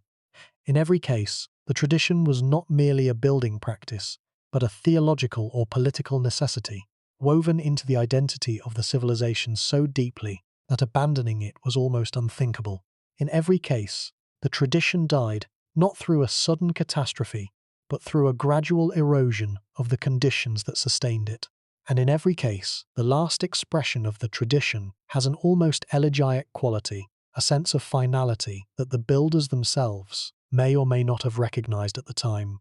The forgotten ones who built these last monuments, the workers who laid the final courses of Khendjer's pyramid, the masons who carved the last ziggurat, the laborers who raised the last Maya stela, the earth carriers who shaped the final mound at Cahokia, these are a people we can no longer name. They did their work, they believed it mattered, they went home, and the traditions they had sustained for longer than most modern nations have existed simply stopped. The temple-building tradition of the Khmer Empire offers yet another variation on this theme of monumental endings. Between the 9th and 13th centuries AD, the Khmer kings built a succession of temple complexes in what is now Cambodia that rank among the most ambitious construction projects in human history. Angkor Wat, built by Suryavarman II in the early 12th century, is the largest religious monument ever constructed, covering an area of roughly 162 hectares, surrounded by a moat 5.5 kilometers in circumference. Its central tower rises 65 meters above the surrounding plain. Its walls are covered with nearly 2,000 square meters of bas-relief carvings depicting scenes from Hindu mythology, military victories, and the daily life of the Khmer court. The French naturalist Henri Mouhot, who is often credited with discovering the temple for the Western world in 1860, though he was far from the first European to see it, wrote that it was grander than anything left to us by Greece or Rome. He then added, with the bafflement that would characterize every subsequent visitor's first reaction, that he could not understand how the builders had accomplished it. But Angkor Wat was not the last of the great Khmer temples. That distinction belongs to the Bayon, built by Jayavarman VII in the late 12th and early 13th centuries as the centerpiece of the new capital city of Angkor Thom. The Bayon is famous for its towers, roughly 37 of which survive today, each carved with enormous serene faces gazing outward in the 4 cardinal directions. There are over 200 individual faces on the Bayon's towers, and their identity, whether they represent the Buddha, the Bodhisattva Avalokiteshvara, or the king himself, remains disputed. The sheer ambition of the Bayon is staggering. Its construction required the quarrying and transport of hundreds of thousands of blocks of sandstone from quarries more than 50 kilometers away. Its decorative program rivals Angkor Wat's in scope and exceeds it in the complexity of its historical bas-reliefs. And then the building stopped. After Jayavarman VII, the Khmer Empire entered a period of contraction. The enormous hydraulic system that had sustained the empire's agriculture, an elaborate network of reservoirs, canals, and irrigation channels that had allowed the Khmer to produce multiple rice harvests per year and support a population estimated at nearly 1 million in the Angkor region alone, began to deteriorate. Recent research using radar imaging and aerial surveys has revealed the astonishing extent of this water management system, which covered an area of roughly 1,000 square kilometers. The Australian archaeologist Roland Fletcher, who directed the Greater Angkor project, described the Angkor hydraulic network as the largest pre-industrial water management system in the world. When that system began to fail, whether through sedimentation, deforestation in the upstream watersheds, climate shifts, or simple neglect during periods of political instability, the agricultural surplus that had funded monumental construction evaporated.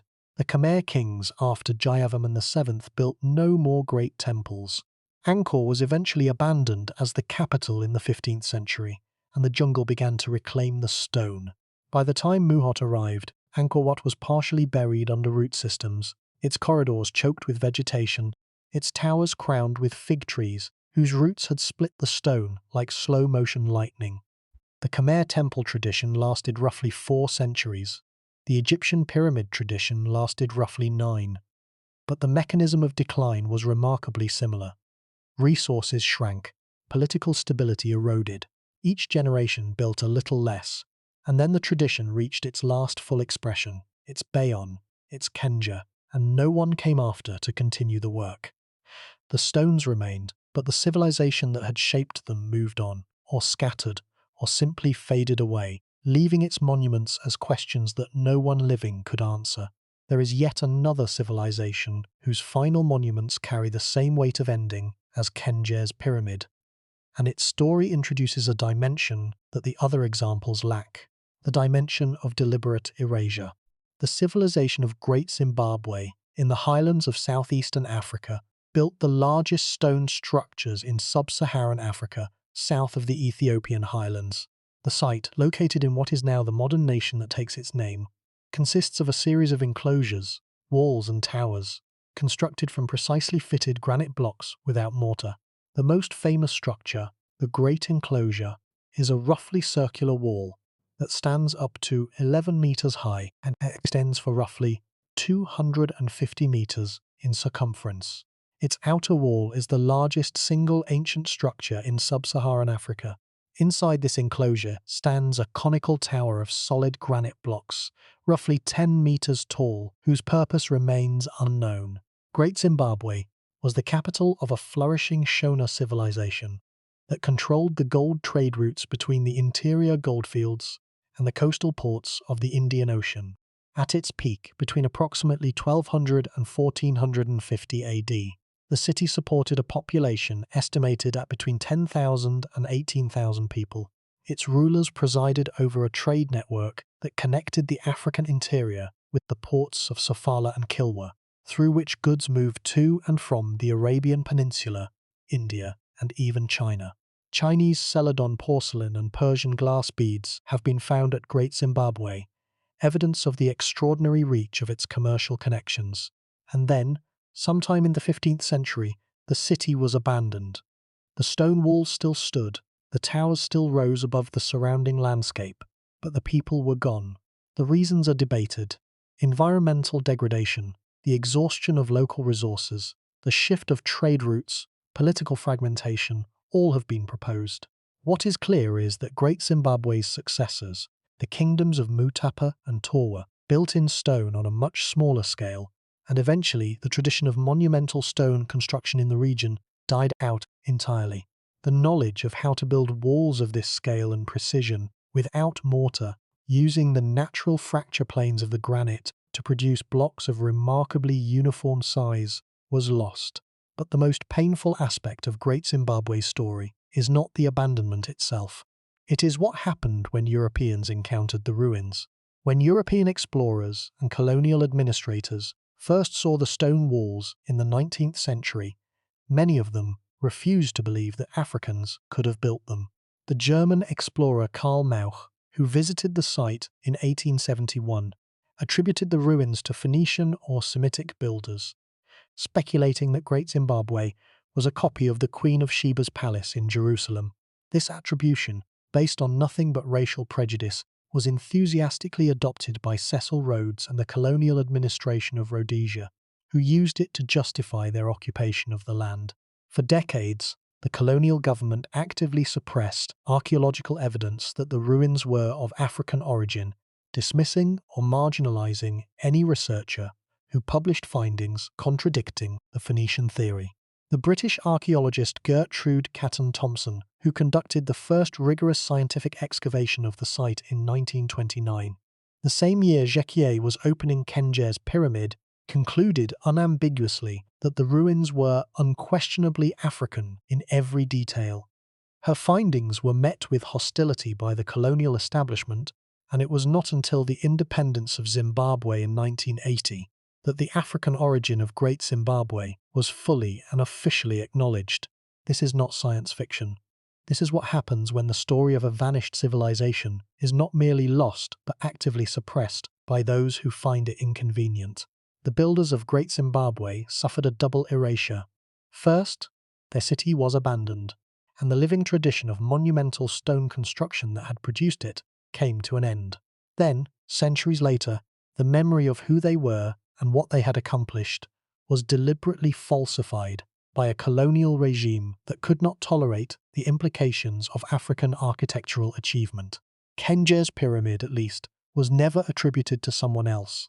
But both monuments, the empty pyramid and the abandoned enclosure, share the same fundamental condition. They are last expressions of traditions that the world no longer remembers properly. The pattern that connects all of these examples, from the Saqqara Plateau to the Mesopotamian plain, from the Maya lowlands to the African highlands, is not one of sudden catastrophe, but of incremental depletion. Resources shrink, political authority fragments, the skilled workforce disperses. Each generation passes on a little less knowledge than it received. The monuments get smaller, the ambitions scale down, and eventually, someone builds the last one and does not know it is the last. One more civilization deserves inclusion in this survey of last monuments, and it provides perhaps the most visually dramatic illustration of a building tradition that consumed itself. On the remote Pacific island of Rapa Nui, known to most of the world as Easter Island, the Polynesian settlers who arrived sometime around the 12th or 13th century AD developed a monumental tradition unlike anything else on Earth.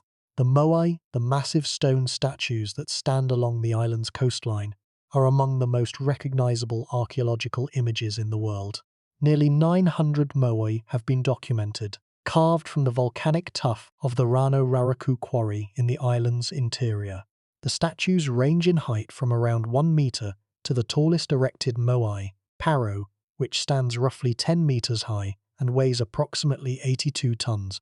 An even larger moai, known as El Gigante, was being carved in the quarry when work stopped. Had it been completed, it would have stood roughly 21 meters tall and weighed an estimated 170 tons. The moai were carved to honor deceased chiefs and ancestors, and they were transported from the quarry to ceremonial platforms called ahu along the coastline, where they stood with their backs to the sea, gazing inland over the communities they protected. The method of transport has been debated for decades. Theories have ranged from wooden sledges to log rollers to the ingenious proposal, supported by experimental archaeology, that the moai were walked to their destinations, rocked upright along prepared roads by teams of labourers using ropes.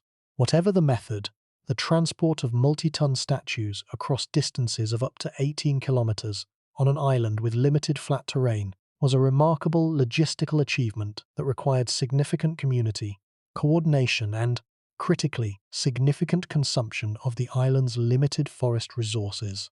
The moai tradition lasted roughly 400 to 500 years. During that time, the statues grew progressively larger, as if each generation felt compelled to outdo its predecessors. The earlier moai were relatively modest in size. The later ones were enormous. The trajectory is unmistakable. The tradition was escalating. And then, sometime around the 17th or 18th century, it stopped. The quarry at Rano Raraku was abandoned with nearly 400 moai in various stages of completion still embedded in the rock face.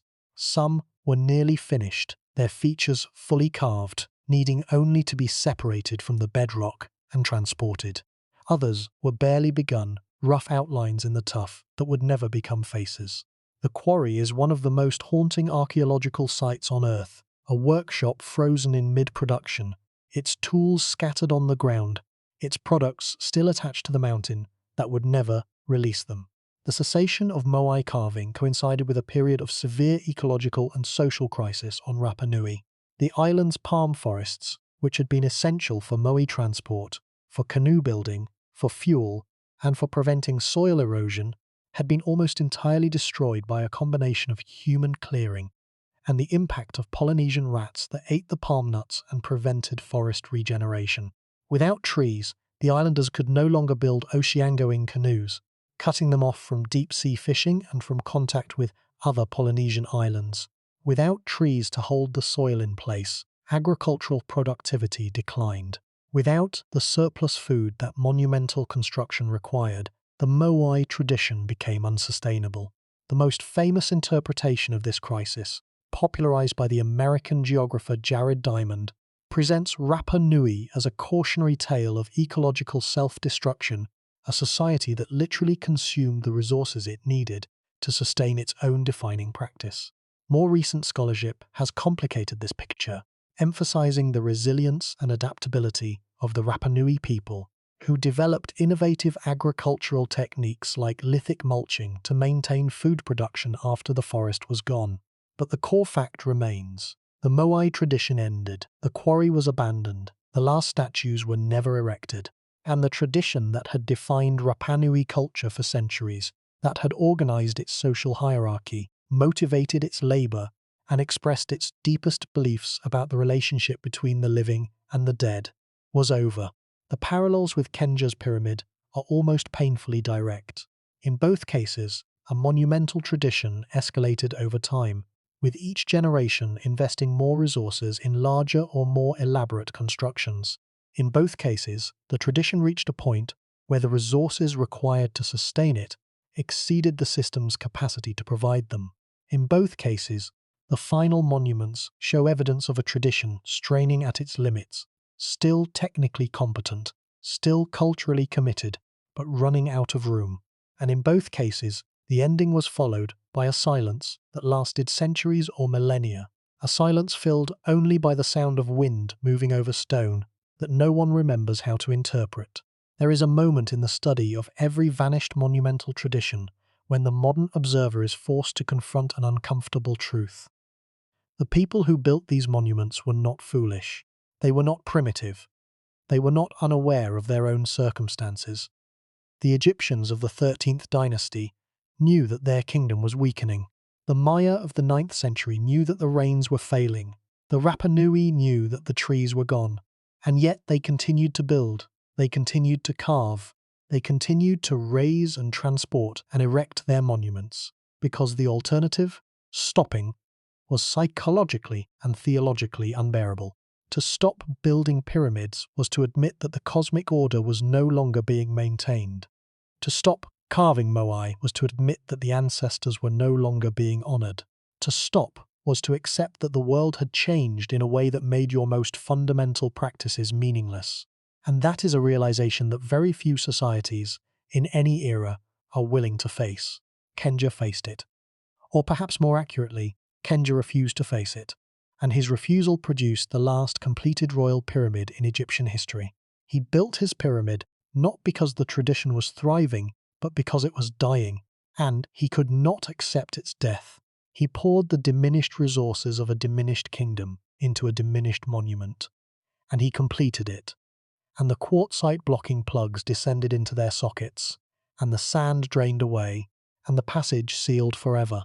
And then, for reasons that may involve his death, his deposition, a crisis that pulled him away from Memphis, or a mechanical failure that locked the chamber before his burial could take place, the pyramid received no one.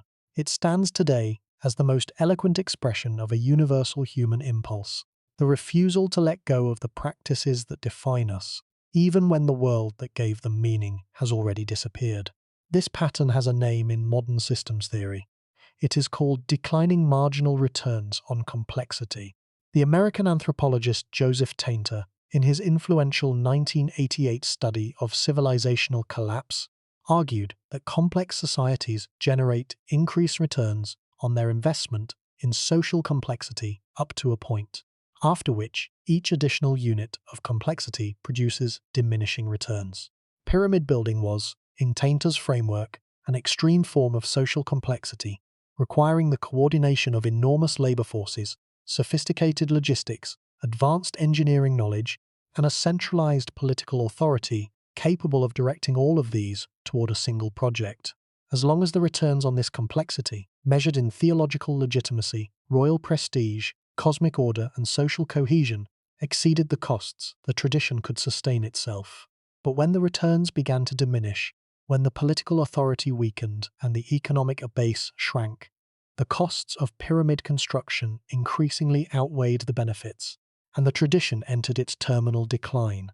Khendjer's pyramid, in Tainter's terms, represents the moment when the returns on pyramid building complexity had dwindled to almost nothing, when the cost of completing the project consumed resources that the state could barely afford, and when the resulting monument, however theologically correct, could no longer deliver the political and social returns that had once justified the tradition's extraordinary expense. Let that sink in. The pyramid tradition did not die because people stopped believing in the afterlife. It did not die because the gods changed. It did not die because someone decided that pyramids were a bad idea. It died because the society that built them could no longer afford the complexity that building them required. The belief persisted. The resources did not. Each civilization discussed here, the Sumerians, the Maya, the Cahokians, the Rapa Nui, the Khmer, the Shona of Great Zimbabwe, developed its monumental tradition independently. They did not copy each other. They did not share architectural knowledge across oceans and continents. The similarities in their trajectories are therefore not the result of contact or diffusion. They are the result of something more fundamental, something embedded in the way complex societies organize themselves and allocate resources. When a society invests heavily in monumental construction, it creates a feedback loop. The monuments generate prestige. Prestige generates political authority. Political authority generates the ability to mobilize resources, and mobilized resources generate more monuments. This loop can sustain itself for centuries, as long as each cycle produces sufficient returns to justify the expenditure. But the loop is fragile. Any disruption, a succession crisis, an environmental shock, a military defeat, a shift in trade routes can break the cycle, and once broken, the cycle is extraordinarily difficult to restart. The momentum that sustained it is gone. The workforce has dispersed. The institutional knowledge has begun to erode. The new political leaders have new priorities, and the monuments that were once the products of a thriving loop become, instead, the relics of a loop that has stopped turning. Khendjer's pyramid is the physical evidence of a loop in its final revolution. The quartzite was quarried, the corridors were carved, the bricks were laid, the casing was fitted, the blocking mechanism was set. Everything functioned, but the loop did not turn again. The next king in the 13th dynasty's rapid succession did not have the time, the resources, or perhaps the inclination to repeat what Khendjer had done. The anonymous builder of the unfinished pyramid beside Khendjer's tried and failed, and after that, silence. The loop had stopped. The feedback cycle that had sustained pyramid construction for nearly 1,000 years had finally exhausted its energy, and no subsequent political configuration would ever restart it. What makes this particular ending so affecting is not just the scale of the tradition that was lost, but the completeness of the loss. When the New Kingdom pharaohs carved their tombs in the Valley of the Kings, they did not think of themselves as continuing the pyramid tradition. They thought of themselves as replacing it. The valley tombs served the same theological function, the resurrection and deification of the dead king, but they used entirely different means. Hidden underground chambers replaced visible monumental superstructures. Painted decoration replaced pyramid texts. Secrecy replaced spectacle. The pyramid tradition was not adapted or reformed. It was abandoned, and the institutional knowledge that had sustained it, the practical craft knowledge of how to design and construct and seal and furnish a pyramid complex, died with the last generation of builders who possessed it. By the time of the New Kingdom, roughly 200 years after Khendjer, the pyramids at Giza were already objects of antiquarian curiosity. Prince Imhotep, a son of Ramesses II, who lived in the 13th century BC, is sometimes called the first Egyptologist because of his documented interest in visiting and restoring ancient monuments, including Old Kingdom pyramids that were already more than 1,000 years old in his time. He could admire them, he could repair their inscriptions, but he could not build one. The knowledge was gone. But here is the problem. We talk about the death of traditions as though they die like organisms from a single cause at a single moment. Do not. They die like languages, slowly, speaker by speaker. The parallels across all of these civilizations converge on a single uncomfortable realization. The people who build the last monument of a dying tradition are almost never aware that they are building the last one. Khendjer's architects did not think they were designing the final pyramid. The quarry workers at Rano Raraku did not think they were carving the last moai. The masons at the Bayon did not think they were raising the last great Khmer temple. Each of them expected someone to follow. Each of them believed the tradition would continue, and in each case, they were wrong. The tradition ended not with a dramatic final act, but with the quiet assumption, proven false by history, that there would always be a next time. They die like languages, slowly, speaker by speaker, practice by practice. One elder dies without passing on the knowledge. One generation fails to teach the next, because the next generation has other concerns, other needs, other priorities that seem more urgent than learning how to do something that the world no longer seems to require. One project goes unfinished. One monarch decides the resources are better spent elsewhere. One community disperses, and by the time anyone notices, the last speakers are gone, and the language exists only in inscriptions that no one. There is a moment that comes, usually late at night, when the weight of all these vanished traditions converges into something personal.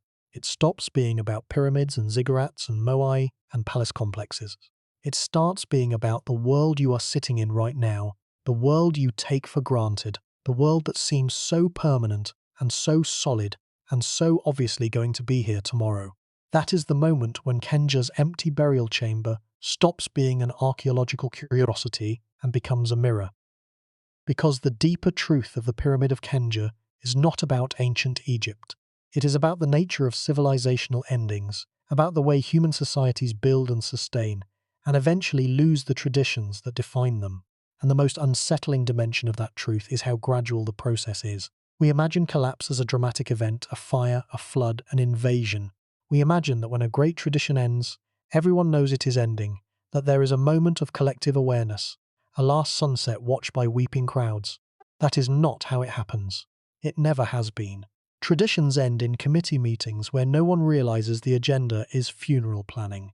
Traditions end in budget discussions where the allocation for the old practice is quietly reduced and no one objects because everyone is focused on more immediate concerns. Traditions end when the last master of a craft retires and no one applies for the apprenticeship. Traditions end when the last pyramid is sealed and the workers walk home and assume that someone else, someday, will build the next one. Let that sink in. The workers who completed Khendjer's pyramid did not know they were completing the last one. They did not hold a ceremony. They did not write an elegy. They finished the job, collected their wages or rations, and went back to their villages. The architects filed their plans and moved on to other projects. The priests performed the consecration rituals and returned to their temples. The scribes closed the accounts and stored the papyri, and the pyramid stood in the desert, waiting for a burial that would never come, while around it, the world that had created the pyramid tradition slowly, imperceptibly, irreversibly changed into a world that no longer could. This is not science fiction. This is the documented trajectory of one of the most enduring building traditions in human history. And the question it forces us to ask is simple and devastating. What traditions are we practicing right now, at this moment, that will end in the same way? What practices do we consider so fundamental to our identity that we cannot imagine life without them? And how many of those practices are already in their 13th dynasty, still functioning, still being performed, still generating the expected outputs, but sustained by a system that is slowly losing the capacity to maintain them? The American historian and sociologist Lewis Mumford wrote, in his monumental study of the city, that every civilization is a collective bet about what matters most. The Egyptians bet on the afterlife. They bet that the most important thing a society could do was ensure the king's passage into eternity, and they expressed that bet in stone, in millions of tons of quarried and transported and precisely placed stone, for nearly 1,000 years. The pyramid was the physical form of a cosmic wager, and when the wager could no longer be sustained, when the society that had placed it could no longer afford the stake, the tradition ended. Not because the belief had changed, not because someone had proven the afterlife was false, but because the material conditions that allowed the belief to be expressed in monumental form had eroded beyond recovery. Consider what was lost when the pyramid tradition ended. Not just the monuments themselves, though the scale of what was no longer being built is staggering. What was lost was an entire ecosystem of knowledge, skill, and practice that had developed over 9 centuries of continuous refinement. The quarrymen, who knew how to read the grain of limestone and split it cleanly along natural fracture lines. The surveyors, who could lay out a perfect square over an area of several hectares, using nothing but ropes and stakes and the observation of the stars. The masons, who could dress a block of granite with copper tools to a surface smoothness that modern engineers measure in fractions of a millimeter. The architects, who understood the structural behavior of mud brick and limestone under the immense loads of a pyramidal superstructure. The administrators, who could organize a workforce of tens of thousands, provision them with food and water and shelter and medical care, maintain morale through years of grueling labor, and keep accounts detailed enough to track individual blocks from quarry to final placement. All of this knowledge was embodied in living people, passed from master to apprentice through hands-on practice, and when the last generation of practitioners died without successors, it was gone. Let that sink in. Not the monuments themselves, though those are irreplaceable, the knowledge of how to build them, the practical, embodied, experiential knowledge that cannot be captured in a text or a diagram, that exists only in the hands and eyes and judgment of people who have done the work. That knowledge is more fragile than any stone. Stone can survive for millennia. Knowledge survives only as long as someone is practicing it. The concept of institutional death, as distinct from political or military death, is one that modern historians have only recently begun to explore with the seriousness it deserves. We have robust frameworks for understanding how empires fall to invasion, how dynasties are overthrown by revolution, how populations are decimated by plague, but we have far fewer tools for understanding how a practice that is central to a civilization's identity simply fades away while the civilization itself continues to exist in modified form. Egypt did not cease to exist when the pyramid tradition ended. Egypt continued for another millennium and a half, through the New Kingdom, the Third Intermediate Period, the Late Period, the Ptolemaic era, and the Roman period. The same culture that had built the Great Pyramid also produced the temples of Luxor and Karnak, the tombs of the Valley of the Kings, and the monumental sculptures of Abu Simbel. Egypt was not a failed civilization. It was a civilization that changed, that adapted, that reinvented its monumental expression in new forms. But the specific tradition of pyramid building, the tradition that had been its most distinctive contribution to human architecture, was gone. It was not replaced by something equivalent. It was replaced by something different, and the difference represents a loss that no amount of subsequent achievement can undo. Think about what it means for a practice to be irreplaceable. The knowledge of how to build a pyramid was not theoretical knowledge that could be stored in a library and recovered when needed. It was practical knowledge, the kind of knowledge that resides in muscle memory, in trained perception, in the accumulated intuition of craftsmen who had spent decades working with specific materials under specific conditions. A modern engineer, given unlimited resources and time, could probably construct a pyramid, but they could not replicate the specific techniques, the specific organizational methods, the specific aesthetic sensibilities that characterized the Egyptian pyramid builders. Those things died with the people who possessed them. And this is true of every vanished tradition. We can admire the Minoan frescoes. We cannot paint new ones in the Minoan style with any authenticity. We can measure the moai of Rapa Nui. We cannot carve new ones using the original techniques with any confidence. We can map the corridors of Khendjer's pyramid. We cannot design a new one that would satisfy the standards of the builders who created it. The knowledge is gone, not lost, as though it might be found again if we search hard enough. Gone, extinct, as irrecoverable as a species that has vanished from the earth. Modern civilization has its own version of this fragility. We have become accustomed to the idea that knowledge, once recorded, is permanent. We store our information digitally, in formats that require specific software to read, on hardware that becomes obsolete within decades. The average lifespan of a digital storage medium is far shorter than the lifespan of a clay tablet. The pyramid texts, carved into stone walls more than 4,000 years ago, are still legible today. The digital files created 20 years ago are in many cases already unreadable. The irony is bitter. The civilization that prides itself on its information technology is, in many ways, more vulnerable to information loss than the civilization that carved its most important texts into the walls of a burial chamber. The archaeologist and historian Ian Morris has argued that civilizations do not collapse because they become weak.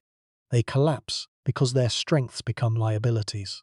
The very mechanisms that produce success, centralized authority, complex supply chains, specialized labor, monumental investment, are the same mechanisms that produce vulnerability. A decentralized society, one with many small communities producing their own food and maintaining their own traditions, is resilient precisely because it has no single point of failure. A centralized society, one that depends on a single political authority, a single economic system, a single transportation network, is efficient precisely because it has concentrated its resources.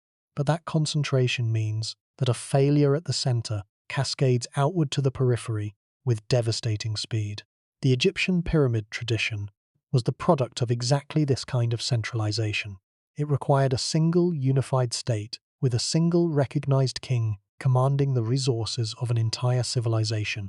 When that centralization weakened, when the single king became a series of ephemeral rulers, when the unified state became a collection of competing factions, the tradition that centralization had sustained could no longer be maintained.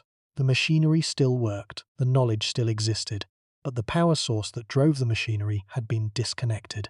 There is a phrase that archaeologists use when they describe the period immediately after a civilization collapses. They call it the Dark Age. The term is misleading because it suggests a period of barbarism and ignorance, which is rarely accurate. What it actually describes is a period of reduced complexity, a time when the elaborate systems that sustained monumental construction, long-distance trade, specialized craft production, and centralized administration are no longer functioning, and the people who once participated in those systems have reverted to simpler, more localized, more self-sufficient ways of life. Dark ages are not dark because people have become stupid. They are dark because the evidence becomes scarce. The complex record-keeping systems that documented the affairs of the centralized state have ceased to operate, and the simpler societies that replace them leave fewer traces in the archaeological record. It is the silence of reduced complexity, not the silence of ignorance. The Dark Age that followed the end of the Egyptian pyramid tradition was, in fact, the second intermediate period, a span of roughly 150 years, during which Egypt was divided between the Hyksos in the north and native Egyptian dynasties in the south, with periods of conflict, coexistence, and cultural exchange between them. It was not a period of total collapse. People continued to live, to farm, to trade, to worship their gods. But the monumental tradition that had defined Egyptian kingship for a millennium was gone. The temples continued to function. The gods continued to receive offerings. The Nile continued to flood each year, depositing the rich silt that sustained Egyptian agriculture. But no one built a pyramid. The most visible, most defining, most resource-intensive expression of Egyptian civilization had ceased, and the world kept turning without it. That, perhaps, is the most humbling realization of all. The tradition that seemed essential, that seemed cosmic in its importance, that seemed as permanent and as necessary as the sun itself, turned out to be expendable. The universe did not care whether the pyramids were built. Maat did not collapse because the blocking plugs sealed an empty chamber. The stars did not dim because no king ascended to join them. The tradition died, and the world continued, indifferent to its absence. The British archaeologist Barry Kemp, in his definitive study of ancient Egyptian civilization, described the Old and Middle Kingdom periods as an era in which the resources of the whole country were focused, through the person of the king, on a single monumental objective. That focus was the pyramid, and when the focus broke, when the lens that had concentrated the entire nation's energy on a single point was shattered by political fragmentation and economic decline, the energy did not simply redirect itself toward other monumental projects. It dispersed, it scattered, it was absorbed into the mundane necessities of survival, defense, and local governance. The New Kingdom pharaohs eventually found new forms of monumental expression, but they did so under different circumstances, with different resources, and within a different theological framework. The continuity was cultural, the practice was new. This pattern, this transition from a tradition sustained by centralized focus to a new tradition born from dispersed and reconsolidated energy, may be one of the most common patterns in human civilizational history. The Gothic cathedral tradition of medieval Europe followed a similar arc.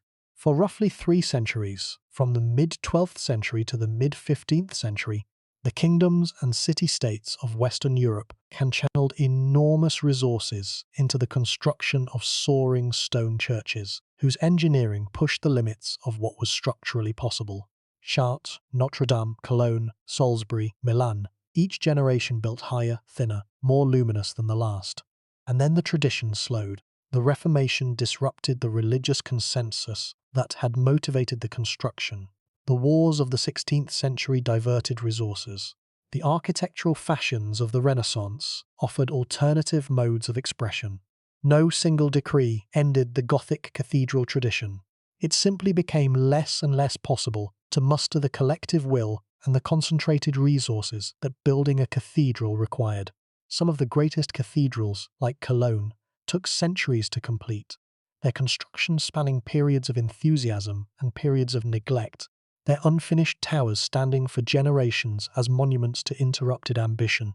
Cologne Cathedral was not completed until 1880, more than 600 years after construction began.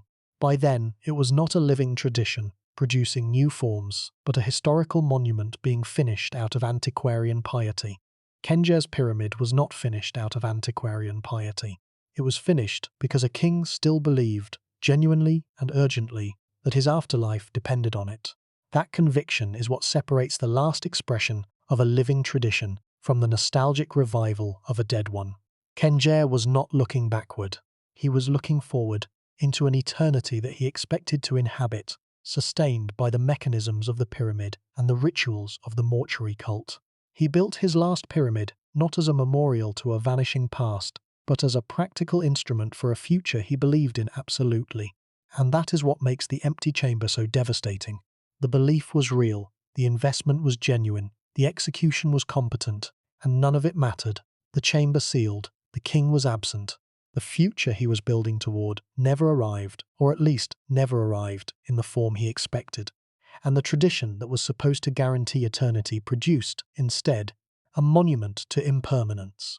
There is a further dimension to this loss that deserves contemplation, and it concerns not the physical monuments, but the people who built them, the workers who constructed Khendjer's pyramid, the masons and labourers and quarrymen and scribes and architects, are as anonymous to us as the workers who built any ancient monument. We do not know their names. We do not know their stories. We do not know whether they took pride in their work or resented the labour it demanded. We do not know whether they understood the theological significance of what they were building, or whether they simply did their jobs and went home. The few worker inscriptions that have survived from other pyramid sites, team names painted on blocks, graffiti scratched on quarry walls, suggest a workforce that was organised, competitive, and at least somewhat engaged with the project. Team names like Friends of Khufu and Drunkards of Menkaure suggest a culture of collective identity built around the construction project. But for Khendjer's workers, we have nothing. They are truly a people we can no longer name. And yet they were the ones who did the work. The pharaoh conceived the project. The architects designed it. The bureaucrats organised it. But the masons laid every brick. The quarrymen cut every block. The labourers hauled every load of fill. The work was done by thousands of hands that we will never identify, and the product of their labour stands in the desert today, battered and obscure and forgotten, the last monument of its kind. There is something in that image that refuses to let go of the mind. Thousands of people worked together to create something that would last forever, and it has lasted, in a diminished form, while everything they were, their names, their families, their memories, their hopes, has been utterly erased. The monument survives, the people do not. That is the fundamental asymmetry of archaeology. Stones endure, people vanish, and the stories that connect the two, the stories of who built what and why and what it meant to them, are almost always the first things to be lost. The ancient Egyptian word for monument was minu, which carried connotations of permanence, endurance, and stability. A menu was something built to last, something that would resist the forces of time and decay and maintain its form across the centuries. The irony of Khendjer's menu is that it has endured, but only in the diminished form of a ruined mound that no one recognizes. The casing stones are gone. The mortuary temple is destroyed. The causeway has vanished. The subsidiary pyramid is a barely perceptible rise in the sand. The mud brick core has eroded into a shapeless mass that bears no resemblance to the sharp-edged geometric form it once possessed. And deep beneath this ruin, the quartzite burial chamber sits in perfect darkness, still sealed, still empty, still waiting for a king who will never come. The monument has endured, but its meaning has not. It persists as form without content, structure without purpose, permanence without significance. It is the archaeological equivalent of a word in a dead language that no one can define, a sign that clearly meant something once, but whose referent has been irrecoverably lost. The Egyptians believed that to speak a person's name was to make them live again, that the written word had the power to sustain existence across the boundary of death. But Khendjer's name, though it survives on a few scarabs and monument fragments, summons no living presence. It is a label attached to a ruin, a phonetic sequence, whose owner has been reduced to an archaeological problem rather than a remembered human being. And that indifference is the grief moment of this story.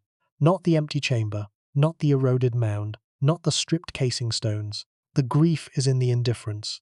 The pyramid tradition lasted longer than most nations last.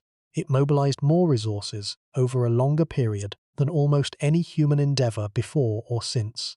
It was the physical expression of an entire civilization's deepest beliefs about the nature of reality, about the relationship between the living and the dead, about the obligation of the present to the eternal. And when it ended, the world did not notice. There was no cosmic rupture, no divine rebuke, no sign from the heavens that something irreplaceable had been lost. The desert wind blew across the Saqqara plateau. The sand settled over the crumbling mud brick. And Khendjer's pyramid, the last of its kind, began its long, slow, anonymous dissolution into the landscape. We assume that what we build will outlast us.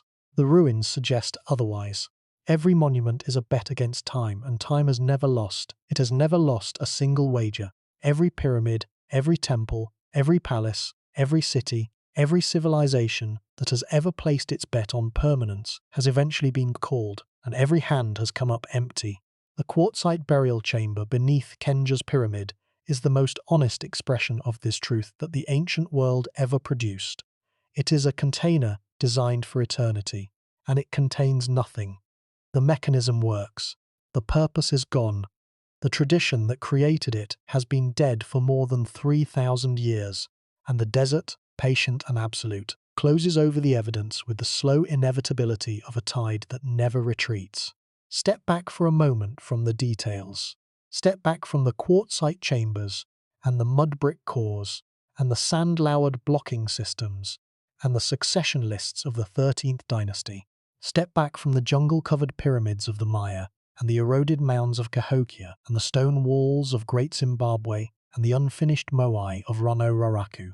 Step back from all of that and look at the full sweep of what has been described here. Because the story of Khendjer's pyramid is not, in the end, a story about ancient Egypt. It is a story about what it means to be a civilization, to build something that defines who you are, to sustain that practice across centuries, and then to watch it end. And it is a story that speaks, with uncomfortable directness, to the world we inhabit today. We live in a civilization that is defined by its own monumental traditions. We build skyscrapers that touch the clouds. We construct bridges that span kilometers of open water. We maintain a global network of digital communication that connects billions of people in real time. We fly aircraft that carry hundreds of passengers across oceans at nearly the speed of sound. We operate space stations that orbit the Earth at altitudes of more than 400 kilometers. These are our pyramids. These are the practices that define our civilization's identity, that demonstrate our technical mastery, that give us confidence in our own permanence. And the lesson of Khendjer's pyramid is that no monumental tradition is permanent. Every tradition, no matter how deeply embedded in a civilization's identity, no matter how long it has been sustained, no matter how essential it seems, is vulnerable to the same forces that ended pyramid construction in Egypt 3,700 years ago: political fragmentation, economic contraction, environmental change, the slow erosion of the institutional capacity that makes complex projects possible. The mathematician and philosopher Bertrand Russell once observed that the owl of Minerva flies only at dusk, meaning that understanding comes only after the fact, that we comprehend the meaning of a historical epoch only after it has ended. Khendjer did not understand that he was building the last pyramid. He could not have. Understanding requires distance, and he had none. He was inside the tradition, committed to it, sustained by it, defined by it. He could no more step outside it and see its ending than we can step outside our own civilization and see the outline of whatever is coming next. That is not a failure of imagination. It is a structural limitation of consciousness. We are always inside our own historical moment, always assuming that the traditions we practice are permanent, always blind to the forces that are already reshaping the landscape beneath our feet. But the archaeological record offers a form of sight that individual experience cannot. It shows us the full arc. It shows us the beginning, the middle, and the end. And what it shows, across every civilization that has left a monumental record, is that the end comes not through a single dramatic event, but through a gradual, almost imperceptible erosion of the conditions that made the tradition possible. The quarries do not suddenly close. They produce a little less each year. The workforce does not suddenly disappear. It shrinks a little each generation.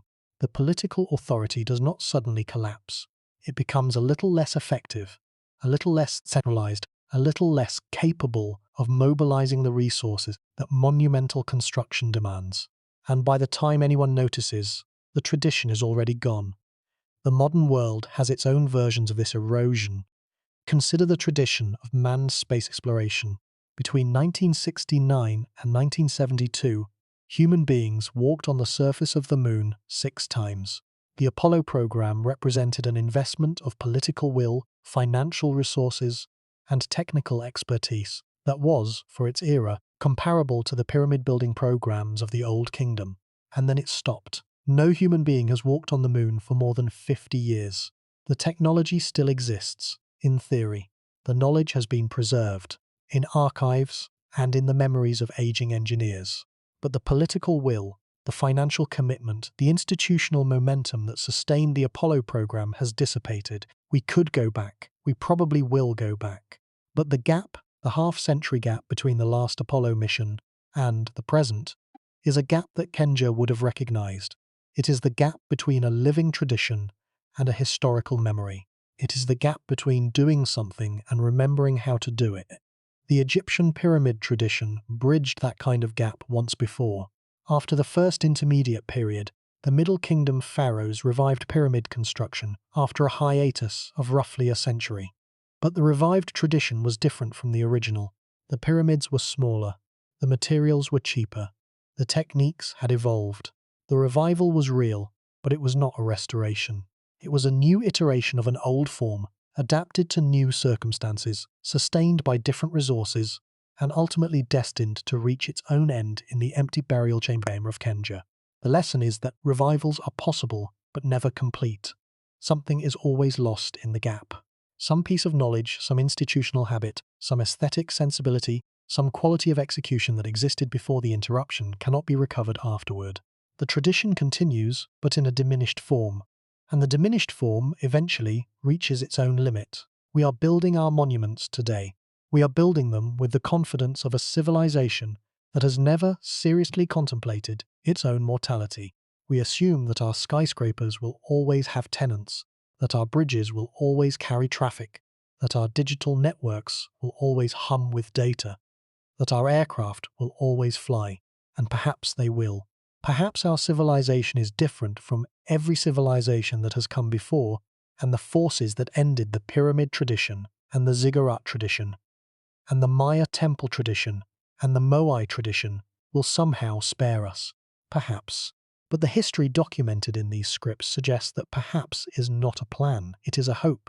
And the distinction between a plan and a hope is precisely the distinction that separates civilizations that manage their decline from civilizations that are surprised by it. The ancient Egyptians did not plan the end of pyramid construction. They did not convene a council and decide that the tradition had outlived its usefulness.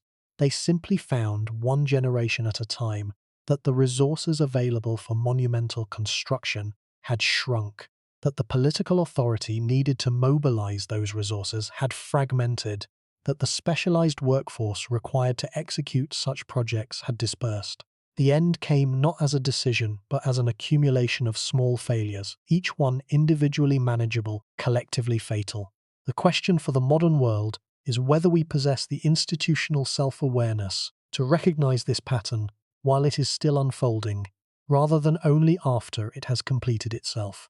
The archaeological evidence suggests that such self-awareness is extraordinarily rare. Civilizations are very good at building. They are remarkably effective at sustaining what they have built, at passing knowledge from one generation to the next, at maintaining institutional continuity across decades and even centuries. They are remarkably poor at recognizing when the conditions that make building possible have begun to erode. Consider the infrastructure that sustains modern life, the electrical grids that power our cities, the water treatment systems that provide clean drinking water, the transportation networks that move goods and people across continents. All of these are, in their own way, as complex and as resource-intensive as pyramid construction. They require specialized knowledge to design, build, operate, and maintain. They require institutional continuity, a chain of trained professionals who pass their expertise from one generation to the next. They require political will, the willingness of governments and populations to invest resources in systems whose benefits are largely invisible until they fail. And they are, like the pyramid tradition, vulnerable to the same forces of gradual decline. When political systems fragment, when economic resources contract, when environmental conditions shift, when the institutional chains that sustain complex systems are broken, the systems do not immediately collapse. They degrade. They become less reliable, less efficient, less capable of performing their functions at the level they were designed to achieve. And eventually, if the degradation continues long enough, they fail entirely. The analogy is not alarmist, it is descriptive. The purpose is not to predict the imminent collapse of modern civilization, but to point out that the pattern documented in the archaeological record, the pattern of gradual institutional decline leading to the cessation of complex practices, is not confined to the ancient world. It is a universal feature of complex societies, and the fact that we rarely see it happening in our own society is not evidence that it is not happening. It is evidence that the process is, by its nature, invisible to those who are inside it. Khendjer could not see the end of the pyramid tradition from inside the pyramid tradition. We cannot see the end of our own monumental practices from inside those practices. The owl of Minerva flies at dusk, and we are still at midday, or perhaps at afternoon, unable to see the sun's position with any certainty, because we are too busy building to look up. But the desert at South Saqqara suggests otherwise. The mound that was once Khendjer's pyramid stands there still, eroded and ignored, a lump of mud brick dissolving slowly into the sand. Deep beneath it, the quartzite chamber waits in darkness, sealed and empty, a mechanism without a purpose, a monument without a meaning, a tradition's last word spoken to no one. The wind moves across the plateau, the sand settles, and the silence that began when the last workers walked away from the last completed royal pyramid continues unbroken into the present. There is one final reflection that the pyramid of Khendjer demands, and it concerns not the past, but the present relationship between the modern world and the ancient ruins it has inherited. The pyramids of Egypt are, today, among the most visited and most photographed monuments on Earth. The Great Pyramid of Khufu receives millions of visitors each year. It has been the subject of thousands of books, documentaries, and academic studies. It is one of the most recognized structures in human history. And yet Khendjer's pyramid, the last completed example of the same tradition, receives almost no visitors, almost no scholarly attention, and almost no public recognition. The contrast is itself instructive. We celebrate the peaks of civilizational achievement and ignore the endings. We remember the Great Pyramid and forget the last one. We study the moments of maximum power and skip over the moments of diminishing returns. But the endings are where the lessons are. The peaks tell us what civilizations can achieve. The endings tell us why they stop achieving it. Khendjer's pyramid is not beautiful. It is not impressive. It is not even recognizable as a pyramid without the aid of archaeological maps and expert guidance. But it is, in its own quiet way, one of the most important monuments in Egypt. It is the marker of an ending, the physical evidence of a tradition's final breath, and the silence that surrounds it, the silence of an unvisited, unremarked, nearly forgotten ruin in the southern desert, is the silence that follows every great tradition when it dies. That silence is not empty, it is full of meaning. It is the sound of everything that was lost when the last blocking plugs descended, when the last sand drained, when the last workers walked away, when the last king was never buried, when the last pyramid was sealed, and the world moved on, without noticing that something irreplaceable had ended. The Pyramid of Khendjer stands at the southern edge of the Saqqara necropolis, and almost no one visits it. The tourists who come to Egypt, the millions who photograph the Sphinx and marvel at the Great Pyramid, and walk through the painted corridors of the Valley of the Kings, do not walk south along the desert plateau to the place where the last royal pyramid stands. There are no signs pointing to it. There are no ticket booths or souvenir vendors or multilingual information boards. There is only the desert and the low mound of eroded mud brick and the silence that has surrounded it for more than 37 centuries. But the pyramid is there. It endures. It has endured through the Hyksos occupation and the New Kingdom Renaissance and the Assyrian invasion and the Persian conquest and the arrival of Alexander and the Roman period and the coming of Islam and the Ottoman centuries and the colonial era and the modern Egyptian state. It has endured through everything that history has thrown at the Nile Valley, every war and every famine and every political upheaval. It is diminished, it is unrecognizable, but it is there. And deep beneath it, in perfect darkness, the quartzite burial chamber sits in its sealed position, still waiting, still empty, still performing the function for which it was designed, which is to endure. The question this documentary began with was simple. What is the last royal pyramid, and why does it matter? The answer has turned out to be anything but simple. The last royal pyramid is a monument built by a king with a foreign name during a dynasty of bewildering instability. It is a completed project in a landscape of failures. It is a sealed tomb that was never used. It is the final expression of a tradition that lasted longer than most civilizations last. A tradition so deeply embedded in Egyptian identity that abandoning it was tantamount to abandoning the cosmic order itself. And when the tradition ended, when the last blocking plugs descended into their sockets and the last sand drained from the channels, the world did not notice. The cosmic order did not collapse. The stars did not dim. The gods did not intervene. The tradition simply stopped, and the desert closed over the evidence with the slow patience of geological time. What the Pyramid of Khendjer tells us is that no human tradition is permanent. None. Not the ones we consider essential, not the ones we consider sacred, not the ones we have practiced for so long that we cannot imagine life without them. Every tradition exists within a context, a web of political, economic, environmental, and social conditions that makes it possible. And when those conditions change, the tradition changes with them, or dies.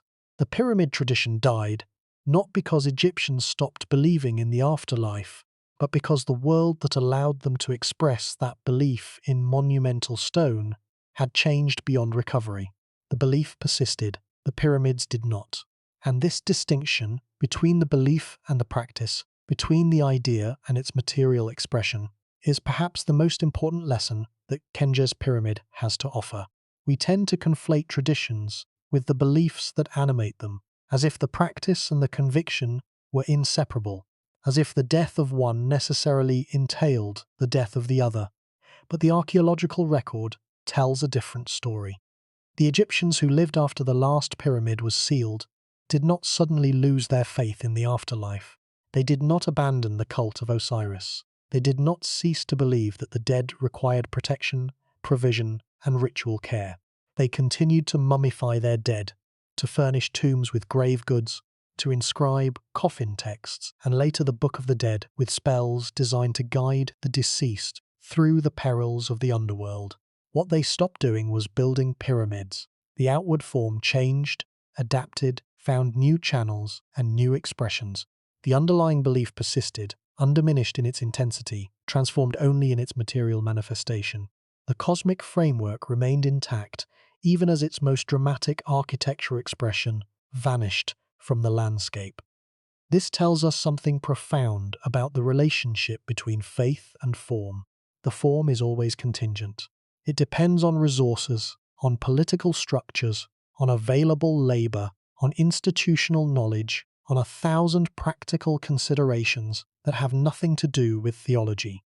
The faith is more durable, more adaptable, more capable of finding new vehicles for its expression. But the form once lost does not return. Or if it returns as something else, a quotation rather than a living utterance, a reference rather than a reality. This is a truth that applies far beyond ancient Egypt. It applies to every civilization that has ever built something it considered eternal. The Romans built their magnificent roads and their celebrated aqueducts and their vast amphitheatres, and they believed these structures would last forever. Some of them have, but the tradition of building new ones stopped, and the knowledge of how to build them was lost for centuries. The medieval Europeans built their cathedrals and believed that the faith they expressed was permanent. Many of those cathedrals still stand, but the tradition of building new ones in the Gothic style ended, and the specific skills of the Gothic master builders died with them. The Khmer built Angkor Wat and believed it would house the gods for eternity. Angkor Wat still stands, but the Khmer temple building tradition ended, and the jungle covered the evidence for 500 years. In every case, the pattern is the same. The monument survives, the tradition dies. The knowledge that created it disperses into the air like smoke from an extinguished fire. And the survivors, the people who inherit the landscape but not the skills, look at the ruins with a mixture of awe and incomprehension, unable to imagine the world that produced them, unable to reconstruct the chain of expertise and institutional will that made such constructions possible. They tell stories about giants, about gods, about supernatural builders, because the human reality of the achievement has become literally unbelievable. The pyramids at Giza inspired legends about Solomon and about Hermes Trismegistus. The ruins of Great Zimbabwe were attributed to Phoenicians and to the Queen of Sheba. The Moai of Rapa Nui were said to have walked to their platforms under their own power. In each case, the legend is a confession of ignorance, an admission that the living tradition has been so completely severed from the present that the present cannot fathom how mere human beings could have accomplished what the ruins demonstrate. They accomplished. Khendjer's pyramid is the smallest and most obscure of all these examples. It lacks the grandeur of the Great Pyramid, the artistic splendor of Angkor Wat, the engineering brilliance of a Roman aqueduct, the spiritual luminosity of Chartres Cathedral. It is a modest monument by any measure, a mud brick pyramid with a base of 52 meters, rising originally to a height of 37 meters, built in a period when the resources available for such projects had dwindled to a fraction of what earlier pharaohs had commanded. But its very modesty is what makes it so powerful as a historical document. It shows us what a tradition looks like at the very end, when the will to build still exists, but the world that sustains it is falling apart. It shows us the courage, or perhaps the stubbornness, of a king who insisted on completing the ritual, even when the ritual could no longer deliver what it promised. And it shows us the silence that follows, the long, empty, windswept silence that is the only sound a dead tradition makes. The last thing worth saying about the Pyramid of Khendjer is this. Somewhere beneath the eroded mound at South Saqqara, in a quartzite chamber sealed by a mechanism that has functioned flawlessly for more than 3,700 years, there is a space, a small, dark, perfectly preserved space, designed to hold a king's body for eternity. The space is empty. It has always been empty. It will, barring some future excavation that disturbs its perfect stillness, remain empty forever. That space is the last room ever prepared for the last royal pyramid ever completed in Egypt.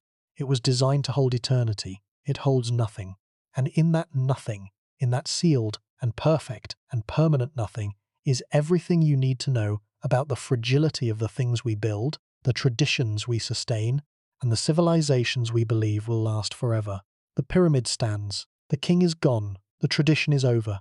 And the desert, which was here before the first pharaoh was born, and will be here long after the last tourist has gone home, settles over the ruins with the patient indifference of something that has all the time in the world.